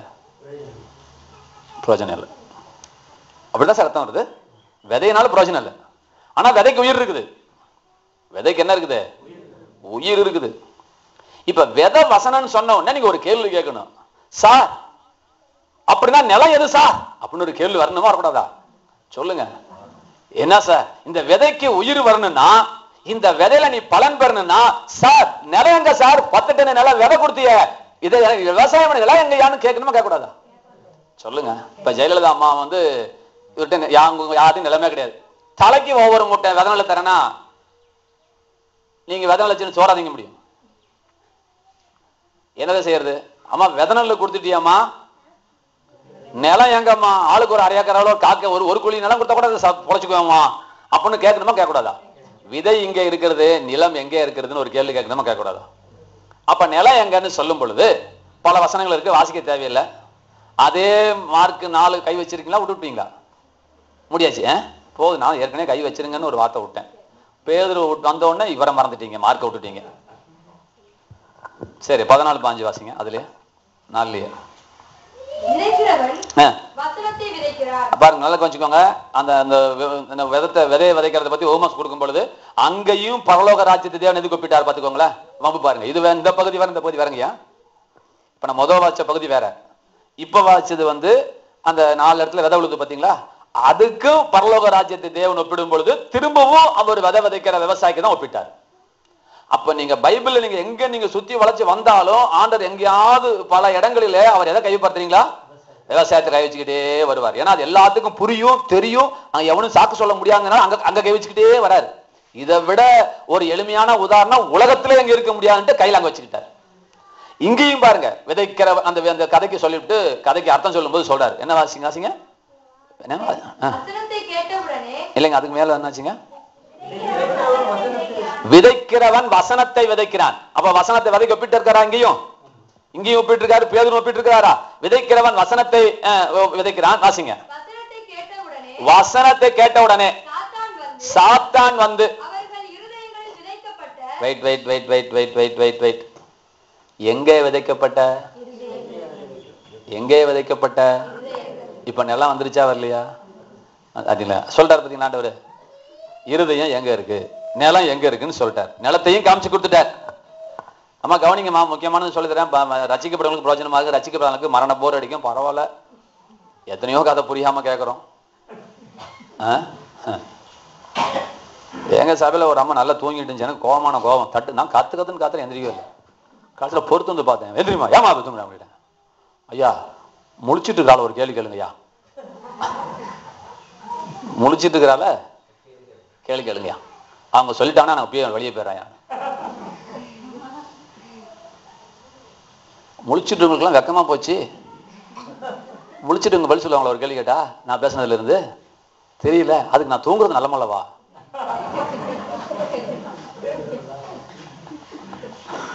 எப்படி பாரு, அருவாலை போட்டுச்சு எனக்கு. என் விசுவாசிங்க அப்படி இருக்குது. பரவாயில்ல, நல்ல விசுவாசி. யானை மாதிரி சில பேர் நான் அப்படி நாசுக்க சொல்லுவேன். சில பேர் யானை மாதிரி இருந்தாலும் 1000 பொன், செத்தாலும் 1000 பொன். அது முழிச்சிருந்தாலும் ஒண்ணு, தூங்கினாலும் தூங்கலாம். அப்படிப்பட்டவங்க தூங்கலாம். அந்த மாதிரி இங்க யானையா இருக்காதீங்க கொஞ்ச நேரத்துக்கு. அதான் கேளுங்க பாருங்க. முக்கியமான விஷயம் சொல்லிட்டு பாருங்க. நிலத்தை சொல்லியாச்சு, இருதயன்னு சொல்லிட்டாரு. நிலம் எங்கன்னு கேட்டோம், நிலத்தை வந்து இருதயன்னு சொல்லியாச்சு. இப்ப பாருங்க, இந்த கரண்ட் வரும்போது பாருங்க 2 ஒயர் எப்பயுமே வருதா? என்ன சார், ஒரு ஒயர்ல அட்ஜஸ்ட் பண்ண முடியாதா? என்ன சார், ஒன்னு பிளஸ்ஸா ஒன்னு மைனஸா, இன்னும் பெரிய பெரிய இடத்துல எர்த் ஒண்ணு உள்ள வரும், ட்ரிபிள் பாயிண்ட், பின் பாயிண்ட். அப்ப இங்க 2 ஒடியாந்து என்னங்க 2 வருது. அம்மாவா அப்பாவா பிளஸ் அம்மாவா இஸ் ஈக்குவல் டு புள்ளையா பின்னாடி வருதா? வரலையா? சொல்லுங்க. அப்பா அம்மா தான் என்ன புள்ள பிறக்குமா? அது சொல்லுங்க. பிறக்காது. என்ன எப்படி பிறக்கும் தலையாட்டுறீங்க? உங்க ஊர்ல அப்பா புள்ள பிறக்குறாங்களா? என்ன ஆமாங்கிறீங்க? என்ன சுசலாமா? அப்பா தனியா இருந்தா புள்ள பிறக்குமா? அம்மா தனியா இருந்தா புள்ள பிறக்குமா? இப்ப அப்பாவும் அம்மாவும் சேர்ந்து தானே புள்ள பிறக்கும். ஆமான்னா சொல்லுங்க. ரொம்ப அசிங்கமா இருக்குதா? சரி விசிக்கிறோம். விதை தனியா இருந்தா பிரயோஜனம் இருக்கா? நிலம் தனியா இருந்தா பிரயோஜனம் இருக்கா? 2 சேர்ந்ததான் சார் பிரயோஜனம். ஆமேன்னு சொல்லுங்க சார். சார், இந்த வேத வசனமாகிய இந்த வித்து உன் வாழ்க்கையிலே பலன் தர வேண்டும் என்றால் இருதயமாகிய நிலம் அதற்கு தேவைப்படுகிறது. உங்ககிட்ட நிலம் இருக்கா இல்லையா? சார், நிலம் தனியா வசனம் தனியா கிடக்கிற வரைக்கும் இந்த வசனத்தினால உன் வாழ்க்கையில 10 நயா பைசாக்கு சல்லி காசுக்கு பிரயோஜனம் இல்ல சார். எப்ப சார் உன் வாழ்க்கையில பிரயோஜனம் கிடைக்கும்? இந்த பைபிள்ல இருக்கிற வசனம் என்னைக்கு உன் இருதயத்தின் ஆழத்திலே ஒரு விதை நிலத்திலே ஆழத்திலே விதைக்கப்படுவது போல இருதயத்திலே எந்தெந்த வசனமெல்லாம் விதைக்கப்படுகிறதோ அந்த வசனம் தான் சார் உன் வாழ்க்கையில பலன் தர போகிறது. கைகளை தட்டி நன்றி செலுத்துங்க சார். சார், உன் மண்டைக்குள்ள இருந்தா பிரயோஜனம் இல்ல. விதை வந்து நல்ல அப்படியே விதையை அப்படி தூவி விட்டா வளராது சார். உழுது பண்படுத்தி ஆயத்தப்பட்ட நிலத்துல விதையை விதைச்ச உடனே அப்படியே சர்ன்னு அப்படியே இறங்காதா? நம்ம வீட்டு அரிசி மாவு மாதிரி, இட்லி கரைச்சிருக்க மாவு மாதிரி இதை கொலன்னு ஆக்குறீங்களா இல்லையா? நிலத்தை விவசாயம் பண்ணது இல்லையா? நெல் விதைக்கும் போது பரம் படிக்கிற மாட்டீங்களா? அடிச்சு உழுது தண்ணி அடிச்சு ஊத்தி அங்க பரம் படிச்சு காலை வச்சா குளக்கணும் உள்ள போத மேல நிக்குதா? சொல்லுங்க. போகுதுல உலகம் போகுது இல்ல, அந்த அளவுக்கு நிலத்தை லகுவாக்குறீங்களே. அதுக்கப்புறம் அதான் ஆண்டவர் என்ன கேட்டாரு, தம்பி இதை பார்த்துக்கோ, விதைக்கிறதுக்கு நேரம் அதிகமாகுமா, எனர்ஜி அதிகமாகுமா, விதைக்கிறதுக்கு முன்னாடி அந்த நிலத்தை பண்படுத்துறானே அதுக்கு நேரம் அதிகமா எடுக்கணுமா? நம்ம சார் விதைக்கிறதுக்கு ரொம்ப முக்குன்னு முக்குறோம். விதைக்கிறதுக்கு நீ முக்காதப்பா. ஹலோ, வசனத்தை இயேசுதான் தெய்வம்னு விதைக்கிறதுக்கு நீ முக்காத. அவன் இருதயத்தை பண்படுத்துறதுக்கு தான் நீ டைம் எடுக்கணும். ஆமேன்னு சொல்லுங்க. வசனத்துக்கு வல்லமை இருக்கிறது. அதை போய் விதைக்கிறதுக்கு தம் கட்டாத. விதைக்கிறதுக்கு எவ்வளவு நேரம் தெரியுமா உங்களுக்கு? தெரியுமா? ஒரு விதைய விதைக்கிறோம். சில விதையெல்லாம் தூவுறோம் இல்லையா? பாத்தீங்களா இல்லையா? கூடைக்குள்ள விதைய வச்சுக்கிட்டு அப்படியே போவாங்க. பாத்துக்கிட்டீங்களா? உரம் அப்படி தூவுற மாதிரி சில விதைகள் அப்படி போறோம் வைக்க வச்சுக்கோங்களேன். ஆனா நாத்தங்காலே வச்சுக்கோங்களேன், அதை நடுறதுக்கு 1.5 மணி நேரம் ஒரு நாத்து நடுறதுக்கு. போய் பாருங்க, சிச்சுக்கு சிச்சுக்கு சிச்சுக்கு சிச்சுக்கு சிச்சுக்கு நடுறீங்களா நல்லையா? என்ன வேகமா நடுறீங்க? சக்கு சக்கு சக்கு சக்கு என்னடி பத்மா நல்லா இருக்கியா அப்படிங்கிறது ஒரு 5 நட்டர் இல்ல உங்களுக்கு என்னடி குழம்பு அப்படின்னு பேசிட்டு நடுறீங்கன்னா நல்லையா? எவ்வளவு நேரம் ஆச்சு? சரி, எவ்வளவு நேரம் ஆச்சு நடுறதுக்கு? வினாடிகள். அந்த நிலத்தை அவன் பண்படுத்துறதுக்கு அவன் எவ்வளவு கோவணம் கட்டி அவன் குடிச்ச பாலெல்லாம் நேர்த்தி வேர்வையா சிந்தி கலப்பையை பிடிச்சி ஒழுன்னு வெயில்ல உழுது கம்பந்தண்ணியை குடிச்சு தண்ணியை குடிச்சு பாடுபட்டு எத்தனை நாள் அடிச்சு எத்தனை நாள் உழுது எத்தனை நாள் தண்ணி காமிச்சு பரம்பிடிச்சு இழுத்து இன்னைக்கு தான் சார் மிஷின். அன்னைக்கு என்ன சார் மிஷின்? எல்லாம் மேன் பவர் தான் சார். கஷ்டப்பட்டு சார் நான் என்ன சொல்ல வரேன், நீ நேரத்தை எங்க செலவு பண்ணுன்னு தெரியல சார். உன் புருஷங்கிட்ட போய் ஓரியாடுற, உன் புள்ளகிட்ட போய் ஓரியாடுற. அங்க போய் சண்டைப்படாத, நேரத்தை அங்க வேஸ்ட் பண்ணாத. உட்காந்து முட்டிக்கால் போட்டு அவன் இருதயத்தை நீ இங்க உட்காந்து மந்திரத்துல நீ ஜபத்துல கட்டுனா நீ சொல்ற வார்த்தை லக்குன்னு அவனுக்குள்ள அப்படியே போகும். அது 100 மடங்கு உனக்கு பலனை தரும். இங்க நம்ம ஜபம் பண்றது இல்ல, அங்க போய் நீ செய்வியா செய்ய மாட்டியா? டே படுறான்னா எங்க படிப்பான்? அங்கதான் நிலம் சரி பண்ணல, இன்னும் லேண்ட நீ சரி பண்ணலையா? நீ ஏன் விதைக்கிறதுக்கு முற்படுகிறாய்? புரியுதா புரியலையா? எங்க டைம் எடுக்கணும்னு பாருங்க. இது புரியலன்னா நான் ஒன்றும் செய்ய முடியாது.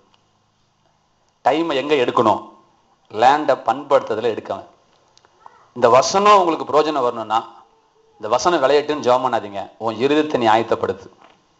உன் இருதயத்தை நீ ஆயத்தப்படுத்திட்டனா ஒவ்வொரு வசனமும் 1 10 100 1000 பலன் தரும். இப்ப ஒரு செடி வரலன்னா ஒண்ணு தப்பு, ஒண்ணு விதை மேல இருக்கணும், இல்ல நில மேல இருக்கணும். மெயினா தண்ணி நீலாம் விட்டுருங்க, எல்லா வசதியும் வச்சுக்கலாம். ஐயா அப்புறம் கடப்பாறை இழுத்து வம்பிழுத்துட கூடாது. ஒண்ணு விதை மேல தப்பு இருக்கலாம், இல்லைன்னா நிலத்து மேல தப்பா இருக்கலாம். இப்ப வரேன் பாயிண்ட்டுக்கு. நிலம் விதைய தேவன் எதுக்கு ஒப்பிட்டு இருக்கிறாரு? தேவனுடைய வசனம் குறைவுள்ளதா? எப்படி 7 தரம் உருக்கி புடம் மண் எங்க உருக்குனாராம்? மண்குயில் உருக்கி புடமிடப்பட்ட சுத்த வெள்ளி கொப்பா இருக்கிறது, ஒரு குறையும் இல்லாதது. அப்ப விதைய வச்சுக்கிட்டு நீ தப்பு சொல்லக்கூடாது. விதை இப்ப கர்த்தர் சொல்லிட்டாரு 100க்கு 100 ஓகே, ஆமேன்னு சொல்லுங்க. இப்ப பிரச்சனை எங்க இருக்கு சார்? நிலத்துல.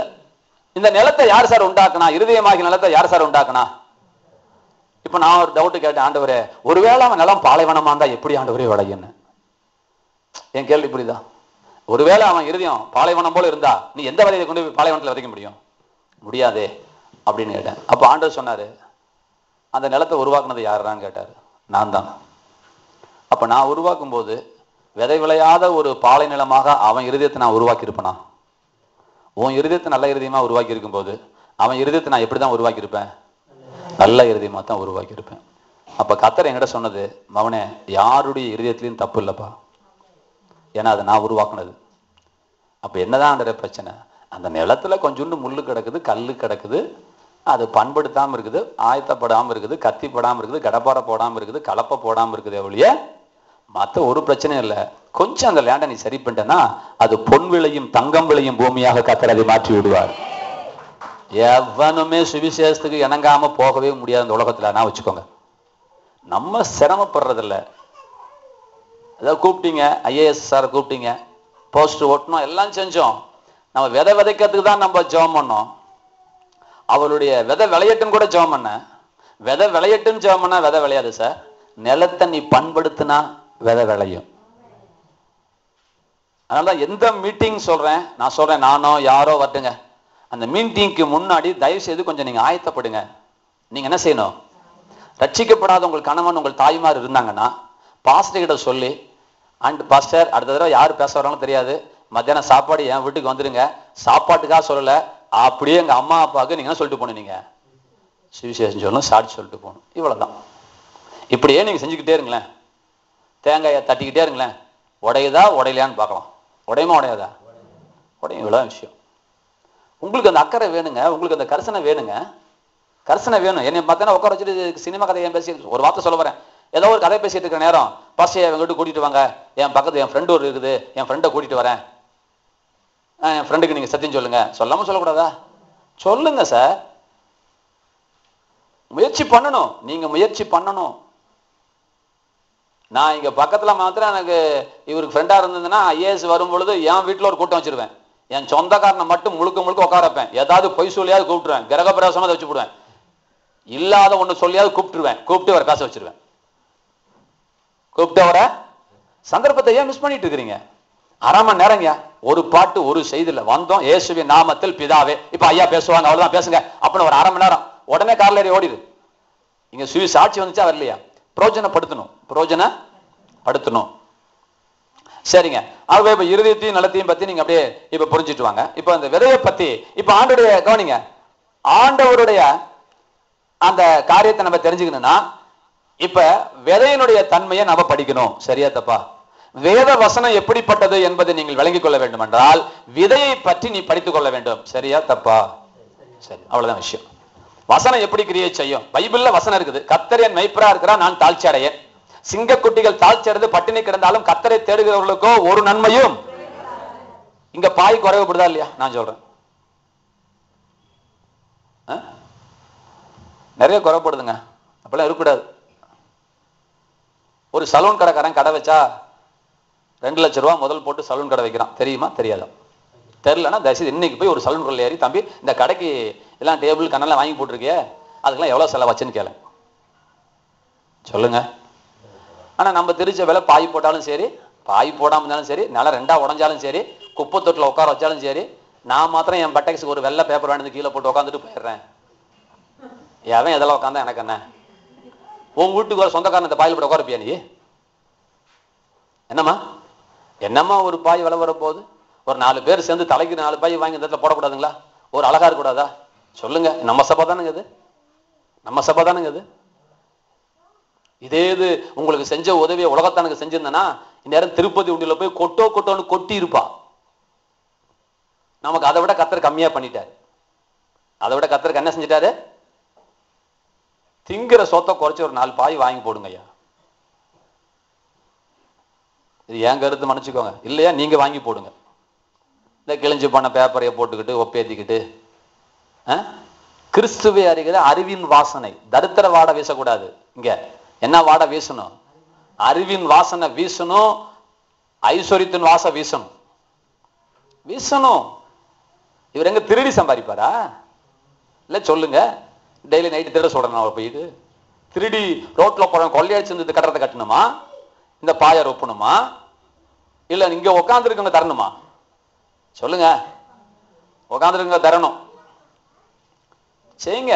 தலைக்கு 2 சேர் எடுத்து போட்டு எல்லாம் சேர்ல உட்காரலாமே. இல்லையா தலைக்கு ஒரு பாய் வாங்கினா ஒரு 10 பேர் பாய் வாங்கினா இதை ரொப்பிடலாமே. சரிங்க. அங்க இருந்து அது எவ்வளவு? எத்தனை அடியா? 20 அடி நீளமா? நான் ஒரு பாய் தரையா? ஐயா நான் ஒரு பாய் தரையா? ஒரு 4 பேரும் சபையில் இல்லையா? ஒரு 4 பாய், இங்க 2 பாய், இங்க 2 பாய் போட முடியாது. லைனா பாக்கிறதுக்கு நல்லா இருக்குமா? நல்லா இருக்காதா? கண்டையானாலும் கசக்கி கட்டு, கூழானாலும் குளித்து குடின்னு சொன்னாங்கல்ல. நீ டைல்ஸ் போட்டு கிரானைட்ஸ் போட்டு மொழிவி தர வேண்டாம் சார். ஒரு நல்ல பாய் போட்டு உட்காரலாம் சார். டீசெண்டா சொல்லுங்க சார். உட்காரலாம்ல சார்? நமக்கு மனசு இல்லையா சார்? எப்படி உட்காந்தா நமக்கு என்ன சார்? ஒட்டடம் தான் நமக்கு என்ன? கட்டடம் தான் நமக்கு என்ன? கட்டடமே சரி இடிஞ்சு வந்தா நமக்கு என்ன? சரி சார், அது போட்டும். நமக்கு ஏன்? பிரசங்கத்துக்கு வருவோம். இதெல்லாம் நான் சொல்றேன், இதெல்லாம் நான் பேசல, கர்த்தர் பேசுறது. எனக்கு இதெல்லாம் மேட்டரே கிடையாது. நான் வந்து இப்போ செய்திக்குள்ள இருக்கிறேன், நான் எங்கேயோ போயிட்டு இருக்கிறேன். நாங்க இங்க உட்காந்துட்டோம்னா அவர் வந்துருவார். யாரு? ஆண்டவர் வந்துருவார். அதனால நீங்க என்னை தப்பா நினைச்சுக்காதீங்க. இவரெல்லாம் சொல்லி கொடுத்து பாய கேளுன்னு சொல்லி கொடுத்து சொல்லி அப்படிப்பட்ட மனுஷன் அவர் இல்லை. உங்களுக்கு தெரியுமா தெரியாதா? அவர் செத்து சுண்ணாம்பா போனாலும் போகிற வழி கேட்க மாட்டார். அதான் அவருக்கு சாபம்.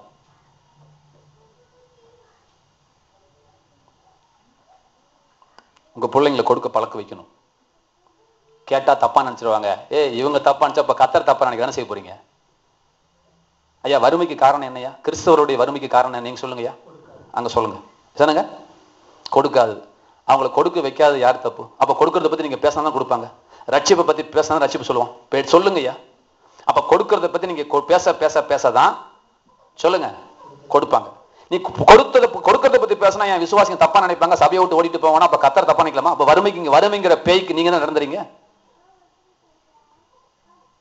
பீட்டர் எங்கிரியான் ஒரு புக்கு போட்டிருக்காரு. நீ ஒரு மாசத்துக்கு ஒருக்கையாவது தசமபாவத்தை பத்தி காணிக்கையை பத்தி நீ பேசலன்னா நீ ஊழியக்காரனுக்கு தகுதி இல்ல, உன் சபைக்கு நீ சாபத்தை வாங்கி கொடுக்கிற மோசமான பாவமான ஊழியக்காரனா இருக்கன்னு சொல்லி திட்டார் அவர். எனக்கே பயமா தான் இருக்கு அதை படிக்கிறதுக்கு.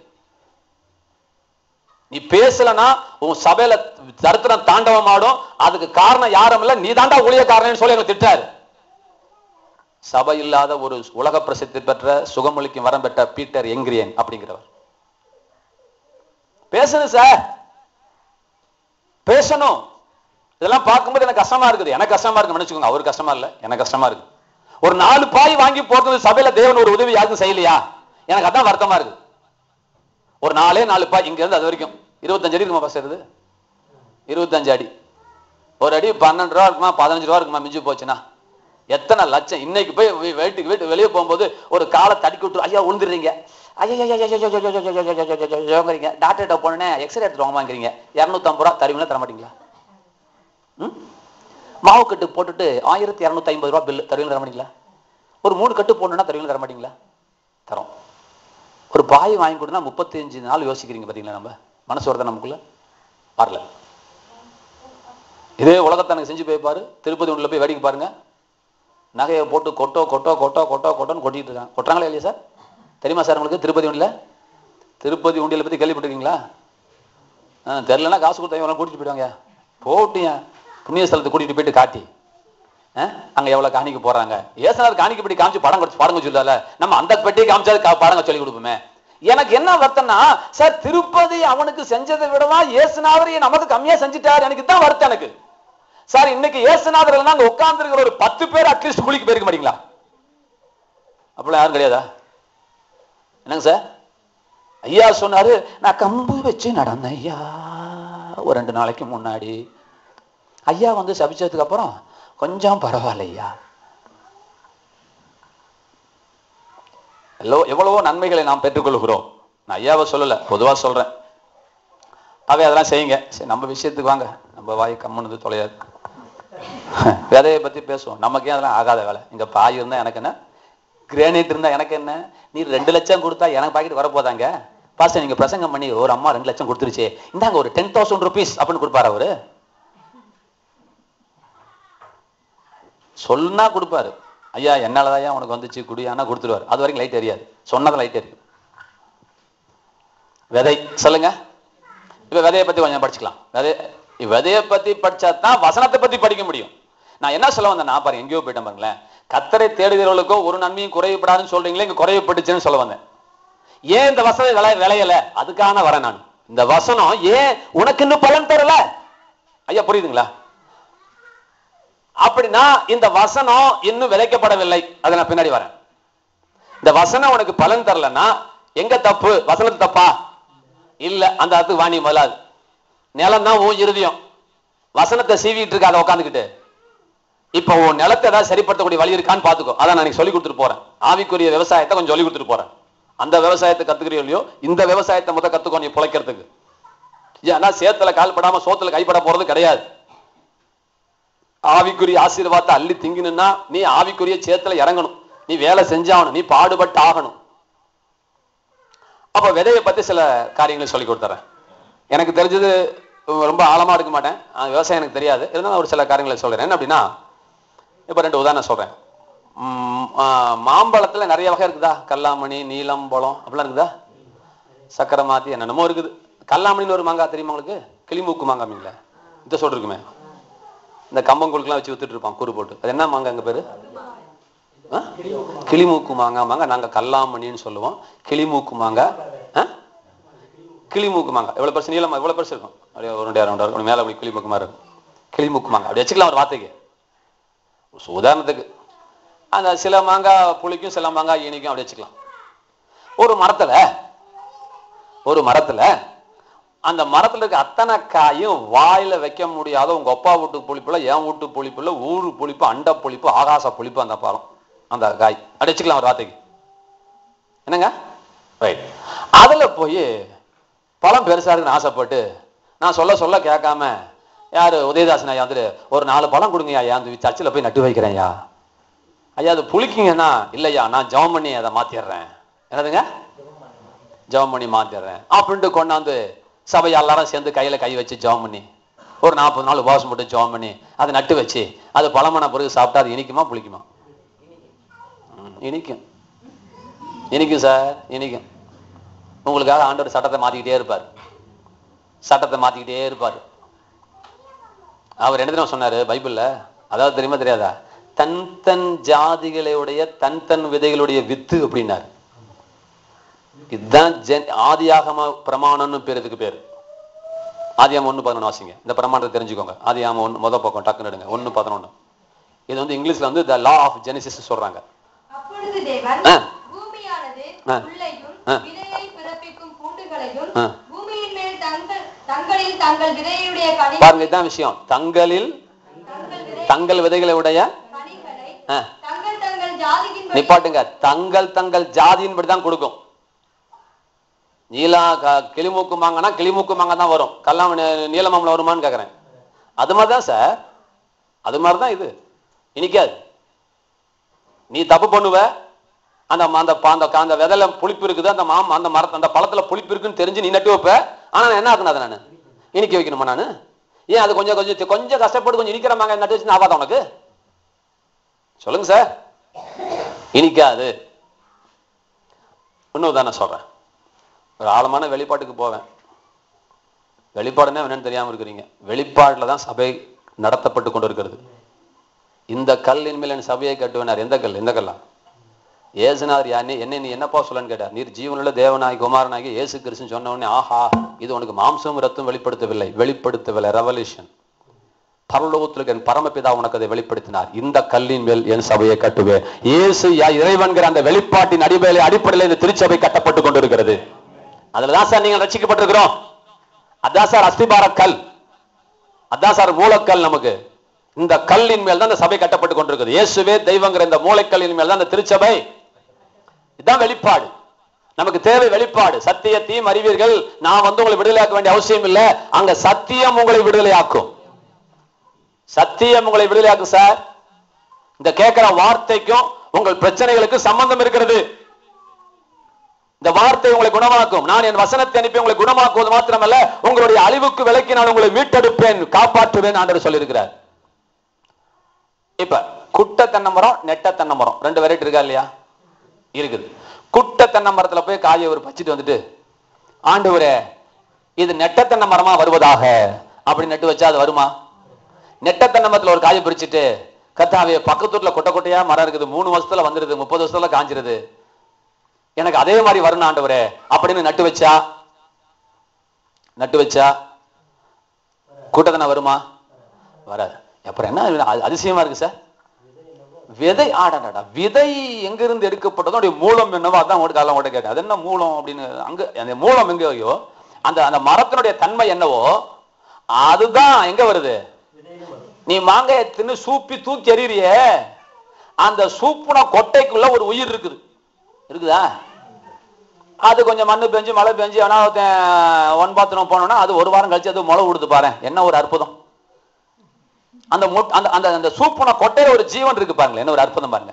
அதுல என்ன தன்மை இருக்கு பாருங்க. இது ஓடுமா? கவனிப்போம். அதுல என்ன தன்மை, அது எந்த மரத்துல இருந்து எடுக்கப்பட்டதோ அந்த மரத்தினுடைய அத்தனை தன்மையும் அந்த விதைக்குள்ள வருதா வரலையா? சொல்லுங்க. வருது. மறுபடியும் சொல்றேன், நான் சொல்லி தரத்துக்கு 1 லட்சம் ரூபாய் மதிப்புள்ள விளையாடப்பட்ட சொத்து. கேளுங்க கேளுங்க கேளுங்க. இப்ப இவரை பார்த்து ஒரு தீர்க்கம் சொல்றேன். என்ன சார், உங்க அம்மாவை நான் பார்த்திருக்கேனா? உங்க அப்பாவை இப்ப நான் தீர்க்கம் சொல்லட்டுங்களா? உங்க அம்மாவும் அப்பாவும் 2 பேருமே வெள்ளை கிடையாது. நான் பார்க்கலையே. அர்த்தம் புரியுதா பாருங்க. ரைட்டுங்களா? இப்ப எதை வச்சு சொல்றேன்? உங்களை பார்த்து சொல்றேன். இதுக்கு ஒரு மந்திரமோ தந்திரமோ ஒரு பெரிய காலேஜ் படிப்போ தேவையில்லை. என்னைய பார்த்து சொல்லலாம், எங்க அம்மாவும் எங்க அப்பா 2 பேருமே கருப்பு கிடையாது. ஏதோ ஒண்ணு கருப்பு, ஏதோ ஒண்ணு சிகப்பு. கொஞ்சம் வால்யூம் குறைச்சிருங்க. இது புரியுதா புரியலையான்னு பாருங்க. எங்க அம்மாவோ எங்க அப்பாவோ ஒண்ணு கருப்பு ஒண்ணு சிகப்பு. புரியுதா புரியலையா? புரியுதுங்களா? 2 பேருமே கருப்பா இருந்தா நானும் கொஞ்சம் கருப்பா தான் வந்திருப்பேன். நான் கொஞ்சம் மாநிலமா உள்ளுக்குள்ள பூந்ததுனால எங்க அம்மாவும் அப்பாவும் 2 பேரும் நிச்சயமா வெள்ளை இல்ல. புரியலையா? 2 பேரும் வெள்ளையா நான் எப்படி வந்திருப்பேன்? நானும் கும்முன்னு வந்திருப்பேன். எங்க அப்பன் கருப்பு, எங்க ஆத்தா வெள்ளை. நான் இப்படி வந்துட்டேன். சரி, எங்க பரம்பரைக்கே ஒரு சொத்து, ரகசியம் சொல்லிடக்கூடாது, மன்னிச்சுக்கோங்க. அது என் பல்லு. பாத்தீங்களா, 1.5 இன்ச்சு. எருவு மாட்டு கூட பல்லு சின்னதா இருக்கு. ஆண்டவர்கிட்ட கூட அழுதேன், ஆண்டவரே என்னென்னமோ அற்புதம் பண்ணி என் பல்லுக்கு ஒரு அற்புதம், எப்படா விழுன்னு காத்துட்டு இருக்கேன். டக்குன்னு வேற பழையது வச்சிடலாம்டாப்பா, எனக்கு அப்பயாவது சதை பிடிச்சா அது மூடிடும், அது அர்த்த பிரச்சனை. ஒரு வார்த்தைக்கு சொல்றேன். அப்புறம் இன்னொன்னு, நான் 20 நாள் கழிச்சு நேற்று தான் சார் தலை குளிச்சேன். நீங்க பொம்பளைங்க தப்பா நினைச்சுக்காதீங்க, தலை குளிச்சான்னு. இன்னைக்கு எனக்கு 20 நாளைக்கு மேல எனக்கு டைஃபாய்டு காய்ச்சல் இருந்துச்சு. எனக்கு டாக்டர் தலை குளிக்கூடாதுனால நான் முடி வெட்டாம இருக்கிறேன். அதனால தான் சார் முடி ஜாஸ்தி. நீங்க தப்பா நினைச்சுக்காதீங்க. இவெல்லாம் ஊழியக்காரன் கத்திரிட்டு பேச மாட்டான்னு யோசிக்காதீங்க. இது வேற எனக்கு பயம். என் முடியா இந்த ரஜினிகாந்த் முடியுமா பரட்டத்தலை மாதிரி பரட்டையை மாதிரி சோறு தொங்கிட்டு இருக்குது. ஜடையே பின்னி போட்டலாம், அவ்வளவு பின்னாடி முடி இருக்கு, உங்களுக்கு தெரியாது. அத்தனையும் தண்ணி வச்சு எண்ணெய் வச்சு போட்டு அடக்கி அமுக்கி கொஞ்ச நேரம் படுத்து கடை ஆறான முடியுன்னு சொல்லி வச்சிருக்கேன். இல்லைன்னா எந்திரிச்சு நின்னா நீங்க ஓடிடுவீங்க, ஒரே ஓட்டம். நான் முடி வெட்டினா வச்சுக்கோங்களேன், பிள்ளையாரு காதை பார்க்க வேணாம், என் காது பார்த்தா அத்தை சோடு. பார்த்துக்கோங்களேன், இந்த பல்லு, இந்த நிறம், இந்த கார். இன்னொன்னு சொல்றேன், தப்பா நினைச்சுக்க, என்ன செய்யறது, மான விட்டு மரியாதை விட்டு சொல்றேன். நான் இப்படி உட்காந்து எனக்கு சாப்பிட தெரியாது, இப்படியும் உட்காந்து எனக்கு சாப்பிட முடியாது. கொஞ்ச நேரம் கழிச்சு என்ன செஞ்சிருவேன், இப்படி இப்படி உட்காந்துவேன். ஏன்னா எங்க வீடா இருந்தா டக்குன்னு கண்ணை போயிட்டு கண்ணை திறந்துட்டு இப்படிதான் உட்காந்து சாப்பிடுவேன். சேர்ல உட்காந்தா கூட காலத்துக்கு இப்படி போட்டுக்குவேன், சேர்ல கூட இப்படிதான் உட்காந்துக்குவேன். என்ன அசிங்கமா இல்லையா? அப்படின்னா எங்க அப்பா கிட்ட 1 கோடி ரூபா வேணுமா, நீ சப்பளங்கால் போட்டு சாப்பிடுறியான்னு கேட்டா எங்க அப்பா சப்பளங்கால் போட்டு சாப்பிட மாட்டான். ஏதாவது புரியுதா புரியல? சப்பளங்கால சம்மணம் இது இப்படி. எங்க அப்பா கிட்ட 1 கோடி ரூபா தந்து இப்படி ஒரு 5 நிமிஷம் நீ சப்பளங்கால பண்ண மாட்டார். போட்டதே கிடையாது, என் லைஃப்ல நான் பார்த்ததே கிடையாது எங்க அப்பனை. எங்க அப்பா இப்படிதான் சாப்பிடுவான்.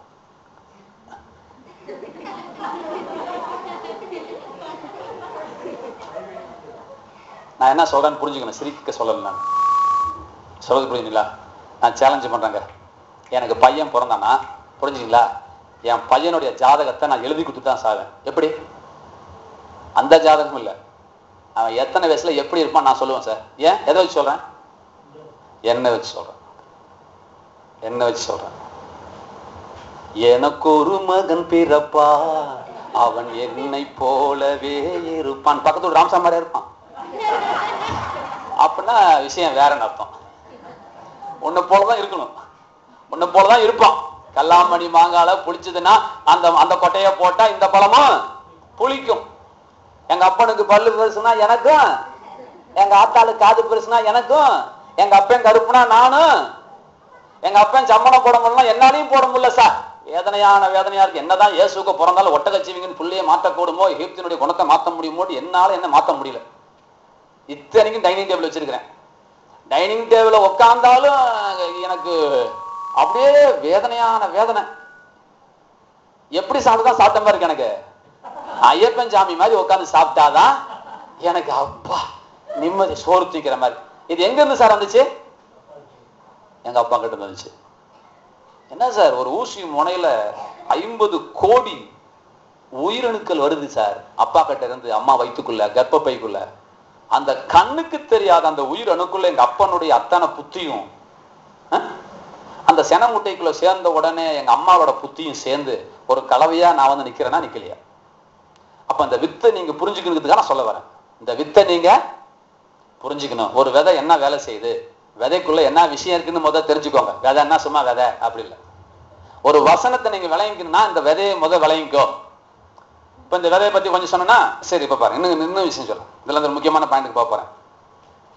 என்ன அப்படின்னா, ஏற்கனவே சொல்லியிருந்தாலும் மறுபடியும் சொல்றேன்.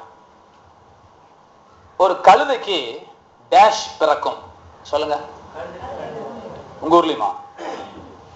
சிங்கத்துக்கு டேஷ் பிறக்கும், பூனைக்கு டேஷ் பிறக்கும். இப்ப தப்பா சொன்னா வந்து கொட்டுவேன்.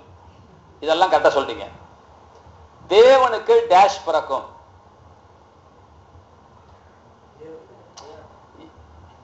சார் நீங்களே தப்பா சொல்றீங்க சார். உங்களை தான் சார் கொட்டணும் நினைப்பேன் அவங்கள. சார் சிங்கத்துக்கு என்ன பிறப்புன்னு சொன்னீங்க? குட்டி எத்தனை சார் குட்டி? அதையா சொல்லுங்க சார், உங்க பேச்சு வர சார். அதெல்லாம் சொல்லாதீங்க. எத்தனை நாள் குட்டி? உங்க பிளஸ் 1 படிக்கிற உங்க பொண்ணு வந்து குட்டியா? இல்ல அவன் தான் குட்டியா? குட்டி பயிர உருவத்துலாம் குட்டியா இருக்கலாம். எத்தனை நாளைக்கு அவன் குட்டியா இருப்பான்? சரி நாயை நீங்க எத்தனை நாள் குட்டிங்கிறீங்க? ஏன் அவ்வளவு தூரம் போறீங்க? வாங்க, நாய் எத்தனை நாள் குட்டி, அதுக்கப்புறம் எப்ப நாய் சொல்லுங்க பார்க்கலாம்.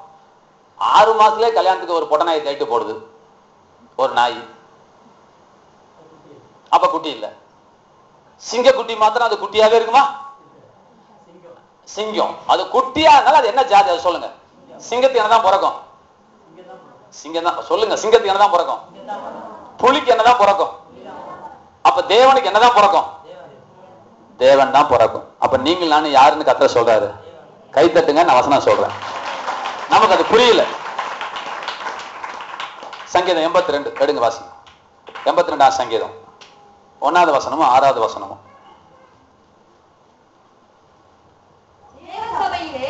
தேவன் எழுந்தருளி இருக்கிறார்.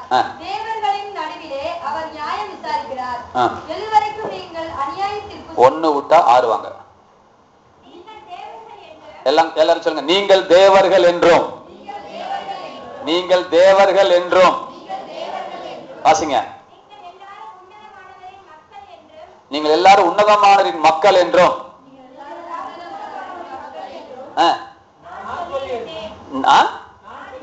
எல்லாரும் சொல்லுங்க. நான் சொல்லியிருந்தேன். நான் சொல்லியிருந்தேன். இப்ப இது சொல்றது யாரு? ஆண்டவரே சொல்றாரு சார். நான் சொல்லியிருந்தேன் ஆண்டவரே பேசுற. தாவீது சொல்ல பயப்படாதீங்க. ஒரு தடவை இயேசு கிட்ட போயிட்டு இயேசுவை கல்லெறிஞ்சு கொண்டதுக்கெல்லாம் சில முக்கியமான காரணம் இவரை தேவன் தேவன் இவர் சொல்லிட்டாரு நினைச்சுக்கிட்டாங்க. இவர் வந்து நான் தேவனுடைய குமாரன் சொன்ன உடனே எல்லாம் அடிக்க வந்துட்டானுங்க. அவர் சொன்னாரு, அடிங்க, எனக்கு ஒரு டவுட் சொல்லுங்க. என்னங்க டவுட்? உன் கையில் இருக்கிற பைபிள் என்ன சொல்லுது, உங்களை என்ன சொல்லுதுன்னு சொல்லி இந்த சங்கீதம் 82 சொன்னார். இது இயேசுசாமி சொன்ன வசனம். நான் வச்சுக்கோங்க, யோவான் 10 வருது, பின்னாடி வருது, அப்புறம் வாசிக்க நேரம் இல்லை, கவனிங்க. அவர் என்ன சொல்றாரு? இங்க நான் சொல்லியிருக்கிறேன்னு சொன்னதை இயேசுநாதர் சொல்றாரு. தேவ வசனத்தை பெற்றுக்கொண்டவர்கள் தேவர்கள் என்று அவரே சொல்லி இருக்க அப்படின்னு இயேசுநாதர் பிதா வம்பிழுக்கிறார். ஏயா வேத வசனத்தை பெற்றுக்கொண்டவர்களா நீங்களாம் யாருங்க? தேவர்கள். தேவர்கள் உங்க அர்த்தம் புரியல, அதான் பெரிய தப்பா போச்சு. நம்ம பெரிய பெரிய வார்த்தையை போட்டுறோம். எனக்கு இதான் கொஞ்சம் வேதனை. பிதாவே அப்படி போட்ட உடனே ஏதோ ஒரு பெரிய வார்த்தையா நினைச்சுக்கிறீங்க. அதெல்லாம் ஒண்ணும் கிடையாது. ஃபாதர் டேடின்னு அர்த்தம் இருக்கு. சும்மா கர்த்தர்னு சொன்னா நம்ம ஆளுங்க பயந்துக்கிட்டு பிதாவேன்னு போட்டாங்க. என்ன பிதாவே குதாவே? யார் உங்க அப்பா போய் பிதாவேன்னு கூப்பிட்டுருக்கீங்க இது வரைக்கும்?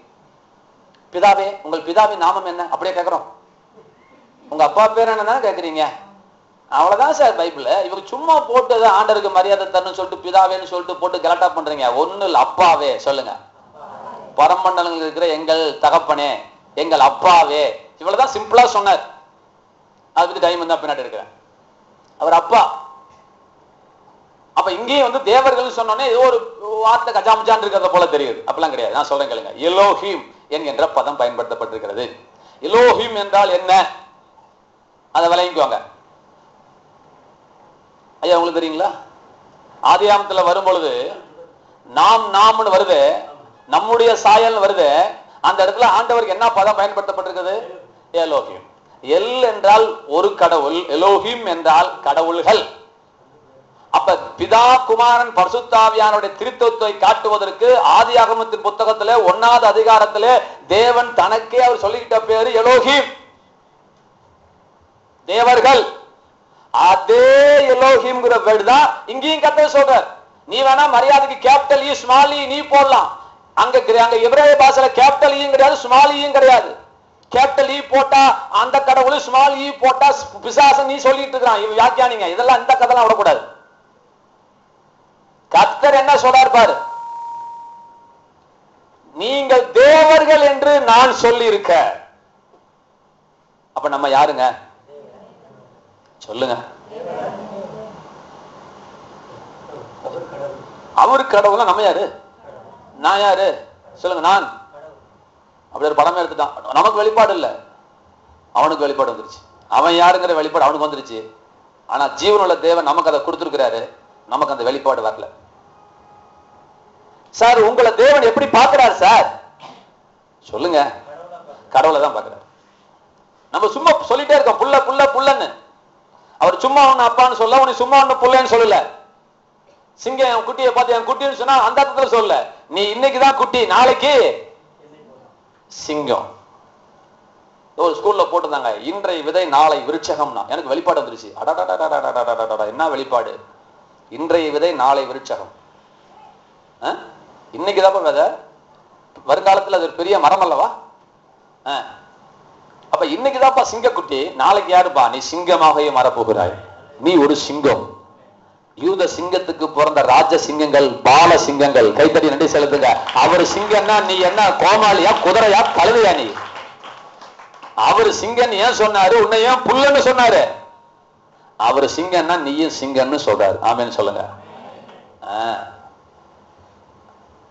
அப்ப நம்மளை தேவன் என்ன சொல்லுகிறார்னா, ஆண்டவருடைய வித்து நமக்குள்ள இருக்கிறது. ஹலோ கவனிங்க. இப்ப நான் சொன்னது பாயிண்ட் வர பாருங்க. எங்க அப்பனுடைய நிறம் வந்துருச்சு, எங்க அப்பனுடைய பல்லு வந்துருச்சு, எங்க அம்மாவோட காது வந்துருச்சு, எங்க அப்பனுடைய சுபாவம் எனக்கு வந்துருச்சு. நான் சொல்றேன்ல, சொன்னேன் இல்லையா? இப்ப நானே சொல்லனே, உதயதாசன் பாட்டு பாடும் போது நான் ஒரு முடிவு பண்றேன். என்ன முடிவு எடுக்கிறேன்? இந்த ஜீன் அவங்க பிள்ளைங்களுக்கு இருக்குமா இருக்கா? பந்தயம் கட்டுறாங்க. நீங்க என்ன சொல்றீங்க? இது விலை கொடுத்து வாங்க முடியாது. ஆனா இந்த பொண்ணுக்குள்ளயோ அந்த பொண்ணுக்குள்ளயோ அந்த பையனுக்குள்ளயோ இந்த இவருடைய ஜீன் உள்ளுக்குள்ள போகுது. சொல்லுங்க, போவதா? அப்ப இந்த பொண்ணு கரெக்டா பிராக்டிஸ் பண்ணா அவங்க அப்பனை தாண்ட முடியுமா முடியாதா? அட்லீஸ்ட் அவங்க அப்பா அளவுக்கு வர முடியுமா முடியாதா? முடியும். இப்ப இந்த அப்பா நல்லா பாடுறான்னு தெரியும் போது உனக்கு ஒரு சந்தோஷம் வரணும். என்ன? இந்த பொண்ணுக்கு சந்தோஷம் வரணும். என்ன சந்தோஷம் வரணும்? நானும் பாடுவேன். ஆமென் சொல்லுங்க. புரியுதுங்களா? புரியல உங்களுக்கு? ஒரு சிங்கம் என்ன செய்தோ அத சிங்க குட்டி இன்னைக்கு செய்யாட்டினாலும் நாளைக்கு அது செய்யுமா செய்யாதா? அப்ப ஆண்டவர் பைபிள்ல நான் என்னென்னலாம் செஞ்சேன்னு அவரு சொன்னாரோ, உனக்கு ஒரு வெளிப்பாடு வரணும். அதெல்லாம் நீ செய்யற மாதிரி உனக்குள்ள அந்த வித்தை வச்சிருக்கிறார். நல்ல கைகளை கட்டி. அதான் சார் விஷயம். அந்த வித்து உனக்குள்ள இருக்குது சார், சும்மா இல்ல சார். பைபிள்ல நான் ஒண்ணு செஞ்சேன்னு சொன்னா நீ வேடிக்கை பார்க்கறதுக்கு இல்ல, அத நீ இன்னைக்கு இல்ல நாளைக்கு செய்யக்கூடிய மாபெரும் திறமையை உனக்குள்ள என் வித்துக்குள்ள நான் வைத்திருக்கிறேன். என் வித்து உனக்குள்ள விழுந்திருக்கிறது. நீ எனக்கு பிறந்த பிள்ளை. அதாவது தெரியுமா தெரியாதா? சொல்லி கொடுத்துருன்னா சொல்லுங்க இல்லையா? நீங்கள் மாம்ச சித்தத்தினாலாவது புருஷனுடைய சித்தத்தினாலாவது பிறவாமல் நீங்கள் தேவனாலே பிறந்தவர்கள். யாருக்கு பிறந்தமா? தேவனுடைய வசனத்திலே நீங்கள் ஜனிப்பிக்கப்பட்டவர்கள் ஆச்சாமா? அப்ப நம்ம யாருக்கு பிறந்திருக்கிறோமா? அது ரெண்டாவது தான். ரெண்டாவதா தெரிஞ்சுக்கோ நீ யாருக்கு பிறந்தன்னு. முதலாவதா நீ யாருக்கு பிறக்கலன்னு தெரிஞ்சுக்கோங்கிறார். ஆண்டோடைய குசும்புக்கு அளவே கிடையாது. புரியல பாத்தீங்களா உங்களுக்கு நான் சொல்றது? நீ யாருக்கு பிறந்தங்கிறது ரெண்டாவதுப்பா, நீ யாருக்கு பிறக்கலைங்கிறது முதலாவது. அர்த்தம் உங்களுக்கு புரியுதுல்ல? ஆனா அவங்களுக்கு புரியல பாருங்க. முதலாவது நீ யாருக்கு பிறக்கலன்னு சொன்னார்.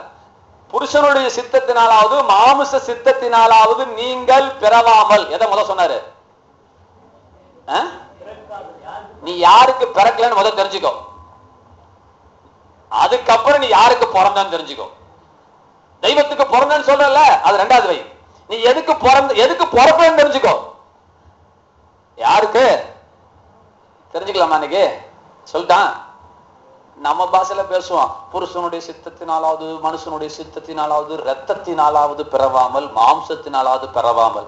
இதெல்லாம் ஏன் இப்படி சோத்த வைக்கிறார் ஆண்டவர்? நான் நேரடியாக சொல்றேன். நம்ம எல்லாம் நம்ம ஆய்க்கு அப்பனுக்கு பிறக்கல. ஆவேன்னு சொல்லுங்களேன். ஒரு கைத்தட்டு தட்டுங்க. நான் சொல்றேன், ஆய்க்கு அப்பனுக்கும் பிறந்தவெல்லாம் ஞானஸ்தானத்திலே செத்து போயிட்டான். ஒரு ஆமேன்னு சொல்லுங்க. அன்னைக்கோட அவன் செத்து போயிட்டான். இப்போ உட்காந்து கை தட்டிட்டு இருக்கிறீங்களே, இது ஆய்க்கு அப்பனுக்கு பிறந்த வித்து அல்ல. இது பரலோக தேவனுடைய வித்துக்கு நீங்கள் ஜனிப்பிக்கப்பட்டிருக்கிறீர்கள். எப்படி பாருங்க, அவர் வித்து உங்களுக்குள்ள விழுந்திருக்கிறது. அவர் வித்து உங்களுக்குள்ள அவருக்கு பிறந்திருக்கிறார் சார். எதுக்கோ ஒண்ணு பிறக்கல சார், அவருக்கு நம்ம பிறந்திருக்கிறோம். அதை முதலாவது நீங்க தெரிஞ்சுக்கோங்க. அப்ப அவருடைய எல்லா சுபாவங்களும் நமக்குள்ள என்ன செய்யப்பட்டிருக்கிறது? அவரால செஞ்ச எல்லாமே என்ன செய்ய முடியும்? தேவனால் எல்லாம் கொடுன்னு சொன்னாரா? சரி, விசுவாசிக்கிறனால் சொன்னாரா? சொல்லியா? தேவனால் கூடாது ஒன்றும் இல்லைன்னு சொல்லிட்டு அப்படியே விட்டாரா? விசுவாசிக்கிறனால் உங்களால் கூடாதது ஒன்றும் இல்லைன்றால். அப்ப அவருக்கு சமமா நம்மளை வச்சார வைக்கலையா? அதான் விஷயம். நீ ஏன் ஏத்துக்கொள்ள மாட்டேங்கிற? வெளிப்பாட்டிலே ஒரு வெளிப்பாடு சொல்றேன் பாருங்க. வெளிப்பாட்டுக்கெல்லாம் ஒரு வெளிப்பாட்டு சொல்றேன். அது உங்களுக்கு புரியுதான்னு பாருங்க. உங்க ஐயாவுக்கு புரியும். எது கேட்டாலும் அப்படியே உட்காந்துட்டு கூடாது. வெளிப்பாட்டுக்கெல்லாம் ஒரு வெளிப்பாடு சொல்றேன் கேளுங்க ஐயா. ஒரு தடவை ஒரு புறஜாதி ஆண்டவர்கிட்ட போய், ஐயா என் பிள்ளைக்கு ஒரு பேய் பிடிச்சி அலக்கழிச்சிட்டு இருக்குது, அது எங்க கண்டாலும் அலக்கழிக்குது, அது அவனை விட்டு போக மாட்டேங்குது, உங்க சிசர்கிட்ட கொண்டு வந்தேன் ஐயா, அது அவங்களால முடியாம போயிடுச்சியா, தயவு செய்து உங்களால் கூடுமானால் எதையாவது செய்யக்கூடுமானால் செய்யுங்க அப்படின்னு சொன்னார். அதுக்கு ஆண்டவர் என்ன பதில் சொன்னாரு சொல்லுங்க? சொல்லுங்க, பாதி சொல்லாருங்க.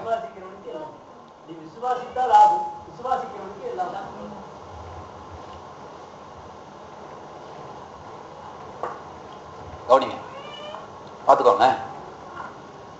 If you can you do something அப்படிங்கிறான். எதையாவது செய்யுங்க உங்களால முடிஞ்சா. ஆண்டவர்கிட்ட போய் கேட்கறான், முடிஞ்சா. அவர்கிட்ட போய் கேட்கறான், அவர் சர்வ வல்லவர். அவர்கிட்ட போயிட்டு முடிஞ்சா, ஏன்னா உங்க பசங்களால முடியாம போச்சு, சிசரால உங்களால முடிஞ்சா ஏதாவது செய்யுங்க, ஒரு அரைக்குறையாவது கொஞ்சம் விடுதலை கொடுங்கப்பா அப்படின்னு கேட்கறான். அதுக்கு ஆண்டவர் என்ன சொன்னாரு? காலரை தூக்கி போட்டு வா நான் விடுதலை ஆக்குறேன்னு சொன்னாரா? அதான் கிடையாது. நான் வச்சுக்கோங்க, நான் செய்ய வேண்டிய அவசியமே இல்லை. நீ விசுவாசிக்க கூடுமானால் உன்னாலே கூடும். நான் உள்ளுக்குள்ள வர வேண்டிய அவசியமே இல்லை. உங்களுக்கு எல்லாம் வெளிப்பாடு பார்த்தாருன்னா அவருக்கு மட்டும் தான் போகும். நான் உன்னை குணமாக்க வேண்டிய அவசியம் இல்லப்பா. விசுவாசிக்கிறவனுக்கு எல்லாம் கூடும். என்ன கூடும் சொன்னல, நாங்க வர வேண்டிய அவசியமே இல்லை. நீ விசுவாசிக்க கூடுமானால் கூடும். ஒரு ஆமென் சொல்லுங்க. நான் பாப்பா புரியுதா புரியலையா? +2 புரியுதா? நீ விசுவாசிக்க கூடுமானால், நான் தேவையில்லை. யாருக்கு சொல்லி கொடுத்தாரு? சீசர்களுக்கு அந்த படம் கத்து கொடுத்தாரு? புறஜாதிக்கு சொல்லி தராருங்க. எனக்கு வெந்து நொந்து வெக்கமா இருக்குது. எனக்கு இருந்தால் என்னடா வெளிப்பாட்டுக்கெல்லாம் வெளிப்பாட்டை கொண்டு போய் பிச்சைக்காரங்களை போய் பன்னிக்களை போய் நாய்க்களை கொண்டு போய் தராரு. அப்ப ஒரு நாயால கூட, ஒரு புறஜாதியால கூட தன்னை சுகமாக்கி கொள்ள அவனால முடியும், ஃபெய்த் இருந்தா. அர்த்தம் புரியலீங்களா? விசுவாசிக்கிறவனுக்கு எல்லாம் கூடும், விசுவாசிக்கிறனால கூட அது ஒண்ணுமே சொல்லிட்டு எனக்கு என்னால முடியும்னு சொல்லாத, உன்னால முடியும்னு சொல்லி கொடுத்தாரு. உன்னால முடியுங்க. என்ன அர்த்தத்துல சொல்றாருங்க? அதாங்க திரும்பி சொல்றேன். அவருடைய வித்து நமக்குள்ள இருக்கிறதுனால புலி 8 அடி பாஞ்சதுன்னா புலி குட்டி பார்த்து கவலைப்பட வேண்டிய அவசியம் இல்லை. நிச்சயமா நானும் ஒரு காலத்துல 8 அடி தாண்டுவேன். புரியுதுங்களா? எங்க அப்பா ஏதாவது செஞ்சானா நான் பார்ப்பேன், ஆஹா நிச்சயமா அந்த ஜீன் எனக்குள்ளயும் இருக்குது, நான் சந்தோஷப்படுறேன். ஏன்னா அந்த ஜீன் தானே இங்க வந்திருக்குது, அந்த வித்து தானே எனக்குள்ள விழுந்திருக்குது. அப்ப ஆண்டவர் பைபிள் ஏதாவது செஞ்சாரு போனாருன்னா நீ சந்தோஷப்படணும். ஏன்? அந்த வித்து உனக்குள்ள விழுந்திருக்குது. கை கட்டுங்களேன். நீ உன்னால் ஆண்டவர் செஞ்ச அத்தனையும் உன்னால் செய்ய முடியுமா? பயப்படாத. நீ அப்பேற்பட்ட ஒரு வல்லமையுள்ள ஒரு ஆயுதமாகத்தான் நம்மை உண்டாக்கி இருக்கிறார். இன்னைக்கு சித்தமல்லியில பிறக்கிற ஒரு மனுஷனுடைய ரட்சிப்புக்கு இயேசுநாதர் இறங்கி மறுபடியும் சிலுவை சுமக்க வேண்டுமா? A to Z செஞ்சு முடிச்சு உட்கார்ந்துட்டு இருக்கிறார். இன்னைக்கு அவர் இறங்கி வர வேண்டிய அவசியம் கிடையாது. நீங்க நினைச்சிட்டு இருக்கிறீங்க வாரும் ஐயா போதகரே, போங்க ஐயா போதகரே நினைச்சிட்டு இருக்கிறீங்க. அவர் உயிர் போனா கூட இறங்க மாட்டார். தெரியுமா தெரியாது உங்களுக்கு? பிதாவினுடைய வலது பாதத்துல என்றென்றைக்கும் அமர்ந்திருக்கிறாராம். என்றென்றைக்கும் அந்த வார்த்தையை எபிரேயர் பதக்கார் யூஸ் பண்றாரு. இப்போ அவர் எங்க தெரியுமா இருக்கிறாரு? உட்காந்துக்கிட்டு என்றென்றைக்கும். எப்ப நம்ம மனவாட்டி சபை எடுத்துக்கொள்ளப்படுவதும் எந்திரிக்க போறாரு, அது வரைக்கும் வரமாட்டார். அவர் அங்கதான் இருப்பார். அப்ப இங்க இல்லையான்னு கேட்காதீங்க. நம்முடைய அர்த்தம் என்னன்னா, இனிமே கிரியை செய்ய வேண்டியது அவர் அல்ல. அவருடைய ஸ்தானத்துல பவர் ஆஃப் அட்டார்னி கொடுத்த திருச்சபையை தேவன் வைத்திருக்கிறார். கையில தட்டுங்க. இன்னைக்கு நீங்க உட்கார்ந்து அத்தனை பேர் இயேசுவாய் பார்க்கிறார். என்ன கொண்டுட்டலடா, இன்னைக்கு பாரு பல கோடி இயேசுக்களை உருவாக்குகிறேன். அவருடைய வித்தை நான் வைத்து விட்டு போயிருக்கிறேன். மரத்தை அழிச்சிட்ட, இந்த வித்தவனால் அழிக்க முடியாது. ஒரு உதயதாசன் அழிச்சிடலாம் சார், அவருடைய வித்துக்களை அழிக்க முடியாது. ஒரு இயேசுவை அழிச்சிடலாம், அவர் உண்டாக்கின கோடிக்கணக்கான வித்துக்கள் இந்த பூமியில இருக்குது சார், அதை அழிக்க முடியாது. நம்மள எல்லாம் இயேசுவா கர்த்தர் பார்க்கிறார். இன்னொரு உங்களுக்கு புரியறதுக்காக சொல்லுவாங்க. உதயதாசன் ஐயா 3 வருஷம் அவன் வெளிநாட்டுக்கு போயிட்டாரு. இந்த நிலம்பலம்லாம் கொஞ்சம் வரவு செலவு இருக்குது. இப்ப ஒரு பொண்டாட்டிக்கு பவர் ஆஃப் அட்டார்னி கொடுக்குறாரு. அப்படி தமிழ் என்ன சொல்லுவீங்க? அதிகார பத்திரம். இங்கிலீஷ்ல பவர் ஆஃப் அட்டார்னி. அந்த நிலத்தை வாங்கவும் விற்கவும் பிச்சைக்காரனை கொடுக்கவும் என் மனைவிக்கு அதிகாரம் இருக்கிறது என்று சொல்லி என்ன செய்வார் இவரு? இப்ப நல்லா கவனிங்க. இப்ப இந்த அம்மா நிலத்தை விக்குது. இப்ப இவரு வெளிநாட்டுக்கு போனவர் வரணுமா? இவர் பர்மிஷன் தரணுமா? தேவையில்லையா? எதுக்காவது வரணுமா அவரு? ஏன்?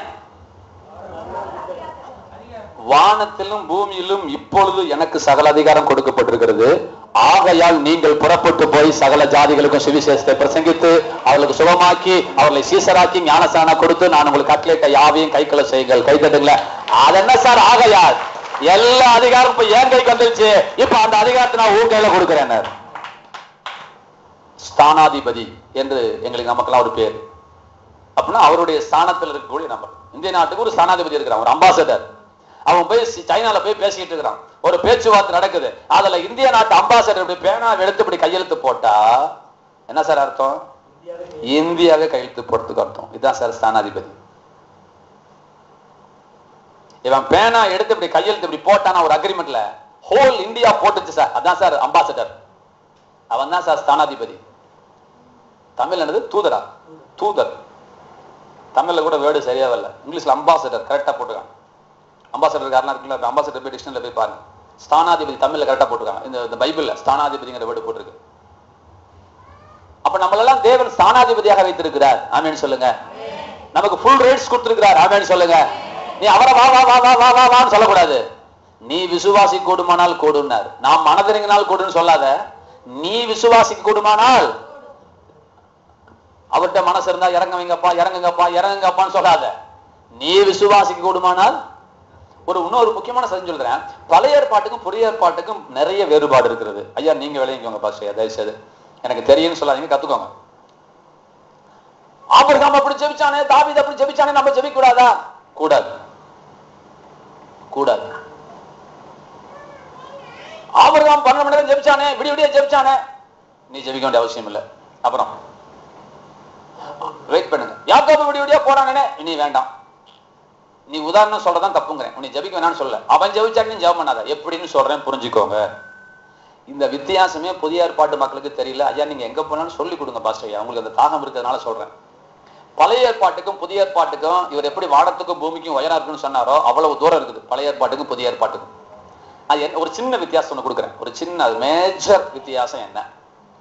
பழைய ஏற்பாட்டுக்காரங்களை யாருமே பொண்டாட்டின்னு கர்த்தர் சொன்னதில்லை. சகோதரர்கள் சொன்னாரு. ஆனா மொத்த இஸ்ரவேல் ஜனங்களை பொண்டாட்டி ஒப்பிட்டார் ஒழிய மற்ற எல்லா இடத்திலும் உறவுகளை சொல்லும் பொழுது அப்பயும் பிள்ளைங்கிற ஸ்தானத்திலே போயிட்டார் ஒழிய அந்த பொண்டாட்டிங்கிற அந்த உண்மையான பந்தத்துக்குள்ள போகல. எப்போ பொண்டாட்டிங்கிற பந்தத்துக்குள்ள வந்தார்னா, இயேசு கிறிஸ்து வந்து பூமியில மரித்து அவரை தெய்வமாக ஏற்றுக்கொண்ட பிறகு மணவாட்டியாகிய சபை என்று சொல்லி நம்மளை தேவன் மணவாட்டியாகி மாற்றிவிட்டார். யோவான் ஸ்நானன் என்ன சொன்னா, மணவாளன் தங்களோடு இருக்கையில் மணவாளனுடைய தோழர்கள் உபவாசிப்பார்களா? உபவாசிக்க மாட்டார்களே. அப்ப அவனை யாருன்னு சொல்றான் அவன்? இது சொன்னது இயேசுநாதர்.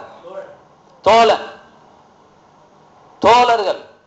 சீசர்களையே பார்த்து இயேசு சொன்ன வார்த்தை தோழர்கள். இவரை மணவாளன் சொல்லிட்டாரு. இதுல இன்னொரு ஆள் வராங்க. யாரு? மணவாட்டி. அங்க ஒரு இடத்தை வச்சிருக்கார் கர்த்தர் ரிசர்வ் பண்ணி. இப்ப மணவாட்டியா யார் வரா? யார் வரா? பக்கத்து பார்வதியா? நீயும் நானும். கை தட்டுங்க. ஐயா நீயும் நானும் மணவாட்டியா? மணவாளனுடைய தோழர்கள் அல்ல. இவர் ஃப்ரெண்டு வந்து இவர் வண்டி எடுத்துட்டு போறதுக்கு பெர்மிஷன் கேட்கணும். இவங்க பொண்டாட்டி கேட்கணுங்கிற அவசியம் இல்ல. ஹலோ ரைட்டா? உரிமை மாறுதா? உரிமை மாறுதா? என்னதான் டியர் மோஸ்ட் ஃப்ரெண்டா இருந்தாலும் உதயதாசன் வண்டி எடுத்துட்டு போனப்பான்னு வச்சுக்கலாம், ஒரு வாரம் வச்சிருப்பான்னு கேட்கலாம். பொண்டாட்டி கேட்கணுங்கிற அவசியம். நண்பன் வேற மனைவி வேற. சரியா தப்பா? உண்மைதானே? நண்பன் வேற மனைவி வேற. அப்ப இந்த ஸ்தானமே வேற. அப்ப நம்மள மணவாட்டிங்கிற ஸ்தானத்துல தேவன் நம்மை அழைக்கிறார். மணவாட்டிங்கிற ஸ்தானத்துல நமக்கு முழு உரிமையும் கொடுக்கப்பட்டிருக்கிறது. முழு உரிமையும் நமக்கு என்ன செஞ்சாச்சு? கொடுக்கப்பட்டிருக்குது. எதுக்கு அந்த பாயிண்ட் எடுத்து வந்தேன் நான்? எதுக்கு அதனால ஜெபத்து கரெக்ட். இப்ப ஆபிரகாம் ஜெபிச்சானே அப்படின்னா, இப்ப கவனிங்க. ஒரு நண்பன் உதயதாசனிடம் பேசுகிற பேச்சு வேற, பேசுகிற விதம் வேற. ஆமா, ஒரு வேலைக்காரன் உதயதாசன் பேசுறது வேற, ஒரு பொண்டாட்டி பேசுற விதம் வேற. சரியா தப்பா? அவன் பேசினானே சார், அவனுக்கு ஆபிரகாமுக்கும் தேவனுக்கு இருந்த உறவு வேற, உனக்கும் தேவனுக்கு இயேசுவுக்கு இருக்கிற உறவு வேற. அவன் முட்டிக்கால் போட்டு விடிய விடிய போறான்னா அவன் தோழன், அவன் வேண்டிட்டு போட்டவன் போராட்டு மண்டையை போட்டு உடைக்கட்டும். உன்னை தோழங்கிற ஸ்தானத்துல கத்தர் வைக்கல, தன் சரீரத்துல பாதியாக கொடுத்த அர்த்தநாதீஸ்வரனை போற அவர் நம்முடைய தலையும் சரீரம் என்று சொல்லி 2 பேரும் ஒன்று என்று சொல்லி மனவாட்டியின் ஸ்தானத்தை தேவன் தந்திருக்கிறார். கைகளை தட்டுங்கள. அவன் ஜெபம் பண்ணிட்டியா விடிய விடிய, அவன் போராடிட்டியா, அவன் வேலைக்காரன் அப்படிதான் செய்வான். ஆண்டவரேன்னு கேட்டான், நீ ஆண்டவரேன்னு கூட சொல்ல வேண்டிய அவசியம் இல்லப்பா, ஒரு வார்த்தைக்கு சொல்ல வரேன். அந்த அளவுக்கு ஒரு நெருங்கிய ஒரு உறவை தேவன் நமக்குள்ளே உண்டு பண்ணி வைத்திருக்கிறார். அந்த உறவு வேற, இந்த உறவு வேற. பழைய ஏற்பாடு வேற, புதிய ஏற்பாடு வேற.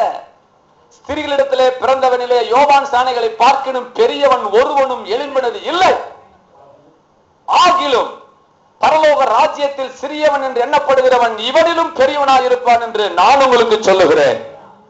இந்த ஒரு வசனத்துக்கு வெளிப்பாடு தெரிஞ்சா புதிய ஏற்பாடு திருச்சபை மாறிவிடும். எந்த அர்த்தத்தை சொன்னாரு? இப்ப நான் சொன்ன அர்த்தம் தான் அதுல கிடக்குது. சிறியிடத்திலே பிறந்தவர்களே யோவான் சாணனை பார்க்கலாம் பெரியவன் ஒருவனை விரும்பினதில்லை, பரலோக ராஜ்யத்துல சிறியவன் எவனோ அப்படின்னா அங்க 2-3 கேட்டகரி பிரிக்கிறார். ஸ்திரீ கட்ட பிறந்தவன் ஒரு குரூப், ஸ்திரீ கட்ட பிறக்காதவன் ஒரு குரூப் கட்டுறார். ஸ்திரீ கட்ட பிறந்தது யாரு, ஸ்திரீ கட்ட பிறக்காதது யாரு? நம்ம யாருக்கு பிறந்தோம்? ஸ்திரீ கட்டியா? ரட்சிக்கப்படுறதுக்கு முன்னாடி சார், ரட்சிக்கப்படுறதுக்கு முன்னாடி ஸ்திரீக்கு தான் பிறந்தீங்க சார். இப்ப யாருக்கு பிறந்திருக்கிறீங்க? அப்ப ஸ்திரீ கட்ட பிறந்ததுன்னு சொன்னா ஒரு பழைய ஏற்பாட்டு பக்தர்லாம் ஒப்பிட்டு இருக்கிறாரு. ஸ்திரீ கட்ட பிறந்தவன்ல யோவான் சாணன்னா நம்ம ஸ்திரீக்கு பிறக்கலங்க, நம்ம தேவனாலே பிறந்தவர்கள். அவனுக்கு சாதாரண வித்து தான் சார், ஆனா உனக்குள்ள ஏன் வித்து கிடக்குது விளைவிக்கோங்க. நம்மள அவ்வளவு பெரிய ஆட்கள்.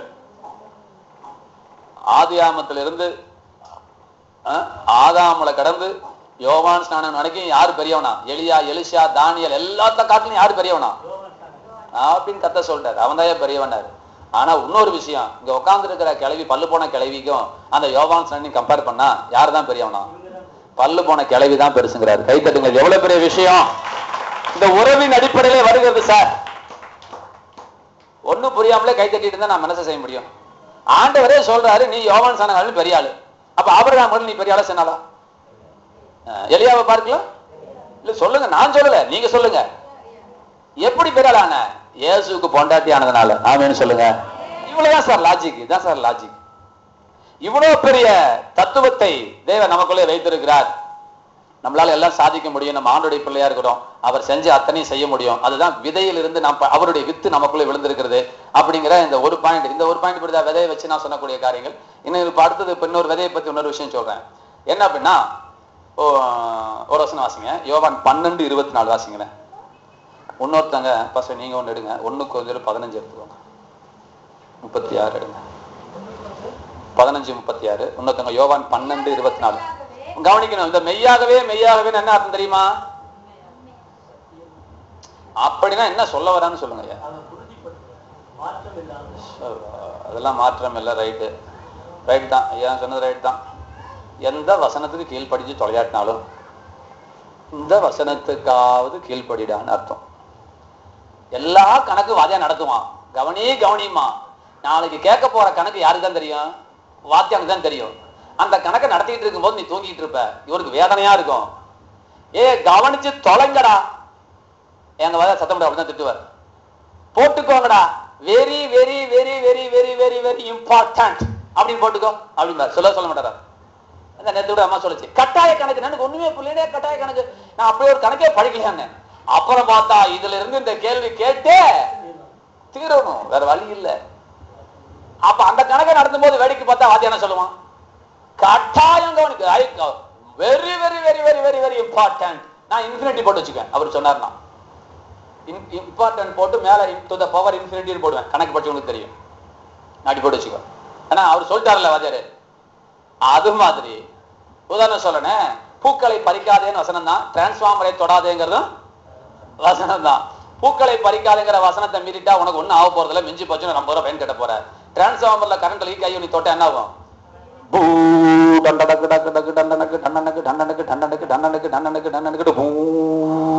சங்குதா இல்ல வீட்டுல. அதுவும் தான் சார் வசனம், இதுவும் தான் சார் வசனம். அதனால 2 வசனத்துக்கு வித்தியாசம் காட்டுறதுக்காக பொய் சொல்லாதேங்கிறது வசனம் தான், விபச்சாரம் பண்ணாதேங்கிறது கூட வசனம் தான், அது கூட மெய்யாகவே மெய்யாகவே போல. ஆனா இங்க ஒரு இடத்துல மெய்யாக அப்படின்னு போட்டா கவனியான்னு அர்த்தம். ரொம்ப ரொம்ப ரொம்ப ரொம்ப ரொம்ப முக்கிய அர்த்தம். புரியுதா புரியலையா? சில இடத்துல மெய்யாகவே வரும், தெரியுமா உங்களுக்கு? ஏன் ஒரு தடவை விட்டாரா? இல்ல சார், அதுக்கு ஒரு 50% முக்கியம். ஆனா இந்த வசனத்துக்கு மெய்யாகவே மெய்யாகவே, இதுக்கு மேல முக்கியம் எதுவுமே கிடையாது அப்படின்னு அர்த்தம். மெய்யாகவே மெய்யாகவே நான் உங்களுக்கு சொல்லுகிறேன், வாசிங்க. கோதுமை மணியானது நிலத்தில் விழுந்து சாகாவிட்டால் தனித்திருக்கும், செத்ததேயாகில் மிகுந்த பலனை கொடுக்கும். 1 Corinthians 15:36. வாசிங்க பாஸ்டர். 15:36 எடுத்தவங்க. அப்பாப்பா நல்ல பேர் கொடுக்குறாரு நம்ம கலங்கத்தால. முட்டாளே, நல்ல கவனிங்க, நீ விதைக்கிற விதை செத்தால் ஒழிய உயிர்க்க மாட்டாதே. சரி கவனிங்க போதும். இந்த 2 இடத்துலயும் ஒரு காரியத்தை சொல்றார் கர்த்தர். கோதுமை மணியானது நிலத்திலே விழுந்து சாகாவிட்டால், இங்க என்ன சொன்னாரு? புத்தியினனே, நீ விதைக்கிற விதை செத்தால் ஒழிய உயிர்ப்பிக்க மாட்டாதே, உயிர்க்க மாட்டாதே. புதுசா வந்தவங்களுக்கு போர் அடிச்சாலும் பரவாயில்ல, அதனால நீங்களும் ஆனந்தருடைய பிள்ளைங்க தெரிஞ்சுக்கோங்க. நீங்க கேட்கிற இந்த வார்த்தை எப்படி பலன் தர வேண்டும் என்று தேவன் சொல்லுகிறார். பைபிள்ல இருக்கிற இத்தனை வசனங்களும் விதைகள். இதெல்லாம் விதைகள் சார், இதெல்லாம் விதைகள். இது உனக்கு பலன் தரணும்னா இங்க இருந்தா பலன் தராது, உன் மண்டையில இருந்தா பலன் தராது, உன் இருதயத்துக்குள்ள வரணும்னு கர்த்தர் சொல்றார். கோதுமை மணியானது வேத வசனமானது தனித்திருந்தால் சாகாவிட்டால், என்ன கொடுமையா இருக்கு பாருப்பா, என்ன கொடுமை. இந்த வசனம் செத்தாதான் உனக்கு பலன்கிறார். என்னையா கொடுமையா இருக்கு. விதை எப்படிப்பா சாகும்? நிலத்துல கொண்டு போய் போட்டாதான் அது வரைக்கும் அந்த விதைக்குள்ள உயிர் இருக்கும். அப்ப நிலத்துக்குள்ள அந்த விதை போனாதான் அந்த விதை செத்துரும், செத்தாதான் அது 100 பலன் தரும். புத்தியினனே, நீ விதைக்கிற விதை செத்தால் ஒழிய உயிர்ப்பிக்க மாட்டாது. அப்ப இந்த வசனம் உன் வாழ்க்கையில பலன் தரணும்னா ஒண்ணு நான் வச்சுக்கோ, அந்த வசனம் விதைக்கப்பட வேண்டும். சரியா தப்பா? கேட்கப்பட வேண்டும் இல்ல, விதைக்கப்பட வேண்டும். இந்த வார்த்தை எந்த வார்த்தைனாலும் சரிங்க, உன் இருதயத்தின் ஆழத்துல அந்த வசனம் எந்த வசனமெல்லாம் விழுகுதோ, விதைக்கப்படுகிறதோ, அது 100 மடங்காய் பலன் தராமல் போகவே போகாது. பலன் தரலன்னா நீ விதைக்கலன்னு அர்த்தம்.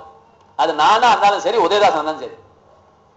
விதைக்கல, வாயில சொல்லிட்டு இருக்கிற கர்த்தரின் மெய்ப்பரா இருக்கிறா, நான் தாழ்ச்சி அடையேன்னு நீ வாயில சொல்ற, விதைக்கப்படல. நான் சொல்றேன் சார், விதைச்சிருந்தா விதை மேல தப்பு இல்ல சார். நீங்க என்ன சார் சொல்றீங்க? நான் சரியா விதைக்கலன்னு சொல்லுங்க. அந்த வசனத்தை நான் இன்னும் விசுவாசிக்கல, என் இருதயத்துல நான் விசுவாசிக்கவில்லை. சும்மா வாயில